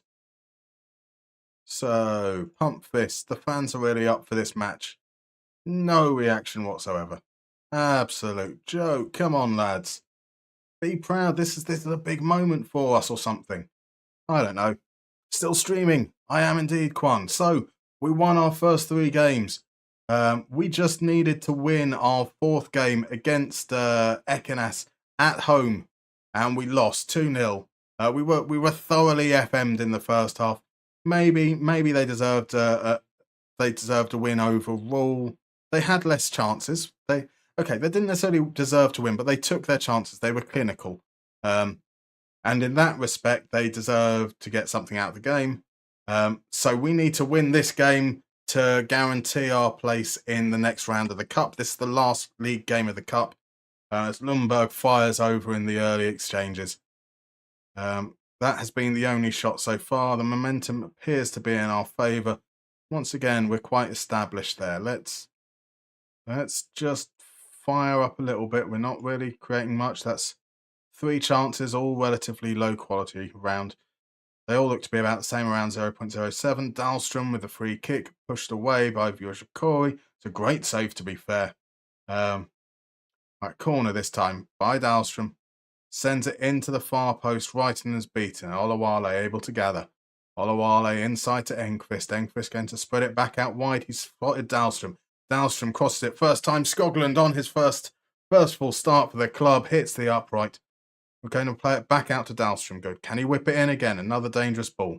No, back to Queetonen. Why is that our centre-backs that are playing in midfield? Who on earth was back guarding? Why didn't they rotate back at some point? Weird. RJ says, some news from Belgian national team. Apparently the new sport director, Maniert, the ex-FC Bruges, is checking on some manager to take the national team.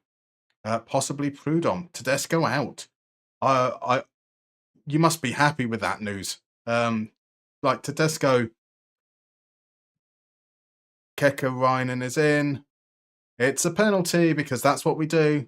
Look at that. Our player gets injured and that somehow is a penalty. Why do we concede so many penalties there? Oh, man. Alman steps up. Riikonen can't save it. We're in trouble. We're in trouble, potentially being knocked out at this stage by a team that haven't picked up a single point in this tournament. That's another defender down. Surely you've got to be happy with the prospect of Tedesco being gone. One of our issues is permeating from last season. Our ability to concede penalties. That's 2 games in a row now where we've conceded the shots on target. I'm thrashing arms. Can I do that? No, I can't. So I want a much better display. And there's Machado. He's on a 6.9 despite that. Skoglund, another player, still not. We can't figure out that attacking midfield role whatsoever. In fact, let's figure out that attacking midfield role in a different way altogether, which is by popping him up there and making him a false 9. I do love a false 9.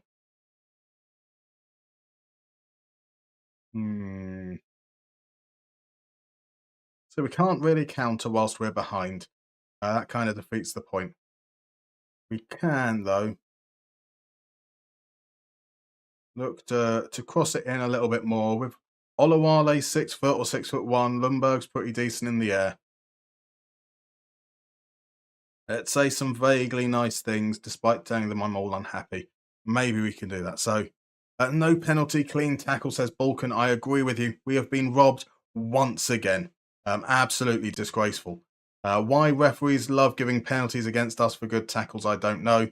As Ajala can't really do anything there. And there's the balls cleared by Interturku. Wrighton is able to gather. Wrighton's just going to fap around on the ball a little bit before playing it back to Riikonen. Riikonen decides to send it long to where there were 3 Turku players against the 5'8" Ajala, but somehow we come away with the ball. Why he chose to do that rather than pass over here, Lord knows, but it's worked out. Skoglund gets himself on the ball. He's going to cross it to Lundberg, and that's unfortunately over. Good to see us, though, crossing the ball in. That's something at the very, very least. Dahlstrom with the free kick now into the far post, headed clear by Turku. Brighton's getting the one to gather. It's going to play it back to Fonsell. Fonsell plays it across to Queaton. Enquist back into Fonsell. Ball over the top. Oluwale has got free. Back to Ajala. Cross it. Cross it. Cross it. Oh, that was not a penalty either. The refs are just terrible. Terrible, terrible referees. Ajala now standing. Take the penalty. And that's saved by Vyajoki. Well, if we can't score the penalties we get, we don't deserve to go through. Dahlstrom now. Over the corner. Sent it in. Oh, no. I think I pressed the wrong button. There we go. That's all right. Everyone pretty much is subscribed. Anyway, there's going to be... I meant to press snooze because the ads are coming up. The ads are running now anyway, but everyone is subscribed, so we should be okay for this game. And nothing is going. It's all kind of petered off in the last few moments. Let's pause now. Skoglund to come off. Rockman to come on. Slayman on for Lundberg. Let's start being a little bit more direct. Machado is tired, so Okereke.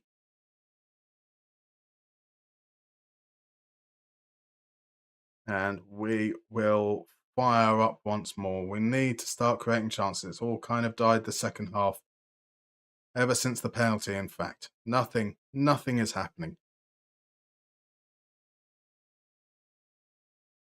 Jala will be replaced and...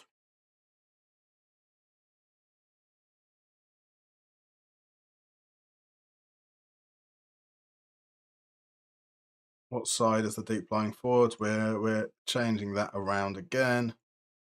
Forward midfielder defend. Dahlstrom told to go forwards.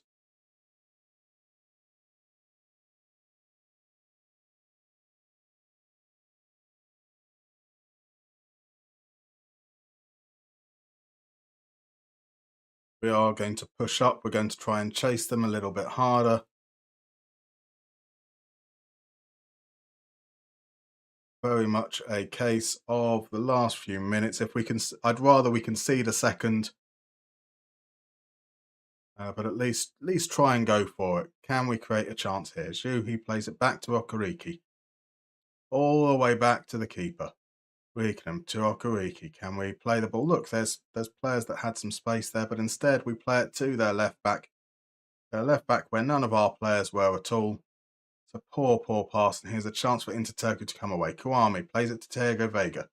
There's a man over on the left. Can they get it there? No. Whiteman crowds him out. Slayman plays it out to Enquist. Enquist to push forward. Beats his man. Get the cross in. There's the cross. Slayman forces a save. Straight at the keeper, unfortunately, though.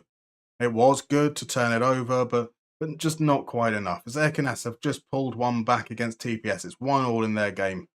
That might be a good result for us. I think that keeps Ekenas beneath us. Into the last few minutes, nothing has happened. That is a disappointing result. That's two very, very disappointing results. Questionable penalties. We should have scored ours. They did score theirs. That's how it is, unfortunately. Another game where you just kind of feel like the rub of the green isn't going your way, but that does mean I think that we are through. We are indeed. We get second. TPS, did they get a late goal? Oh, some real late action there. Ekenas took the lead in the 91st minute, only for Romberg to equalise. That takes them above us on goals scored. That is truly shocking. A team that didn't get a single point, as we predicted before the game, managed to play well enough. And we've now got a game against... Oh, Ilves, just like last year. Who'd have thunk it, hey? The team that knocked us out in the semi-finals last year. The team that could potentially knock us out once again. Or is it a chance for revenge? I hope it's a chance for revenge. So, Tedesco used 48 players. Some of them were less than 10 professional games. Gotta love something bold. DM Baser says, there's a brief period where they told us that Clement getting the Belgium job. I think we were linked with Prudhomme, before Beale. Could you imagine how different things would have been if Beale never happened? Balkan, 3 strikers, come on. Indeed. So Ilya, the settings there were just TV, but kind of zoomed in. Kwan, or central midfielder on attack. I did try central midfielder on attack during the friendlies. I didn't like how it crowded this area for Fonsell and Dahlstrom. they seem to really struggle to progress the ball with an extra body down there. We need more directness. We were quite direct by using the attacking mentality and the other elements right towards the end, the early crosses, but their players just don't seem to have that urgency. It's a real shame. We can dream. Good coach, terrible manager. That is fair. Right, I think that is pretty much the perfect spot to end the stream. We've done the group stage. We then come back for exactly like we did in season 1. We come back at the semi-final stage, hopefully ready to set ourselves up for our first piece of silverware. All we've got to do is overcome the team who keep on beating us. That should be an easy task, right? Easy task. I'd like to say a massive thank you for everyone who's come along. I will once again. I'm going to let's do this. Let's actually say hello. You can be stuck with my face for a little bit of time once again. So first, I'd like to say thank you to YouTube. We're going to head off from there first. Work out who we're going to raid over on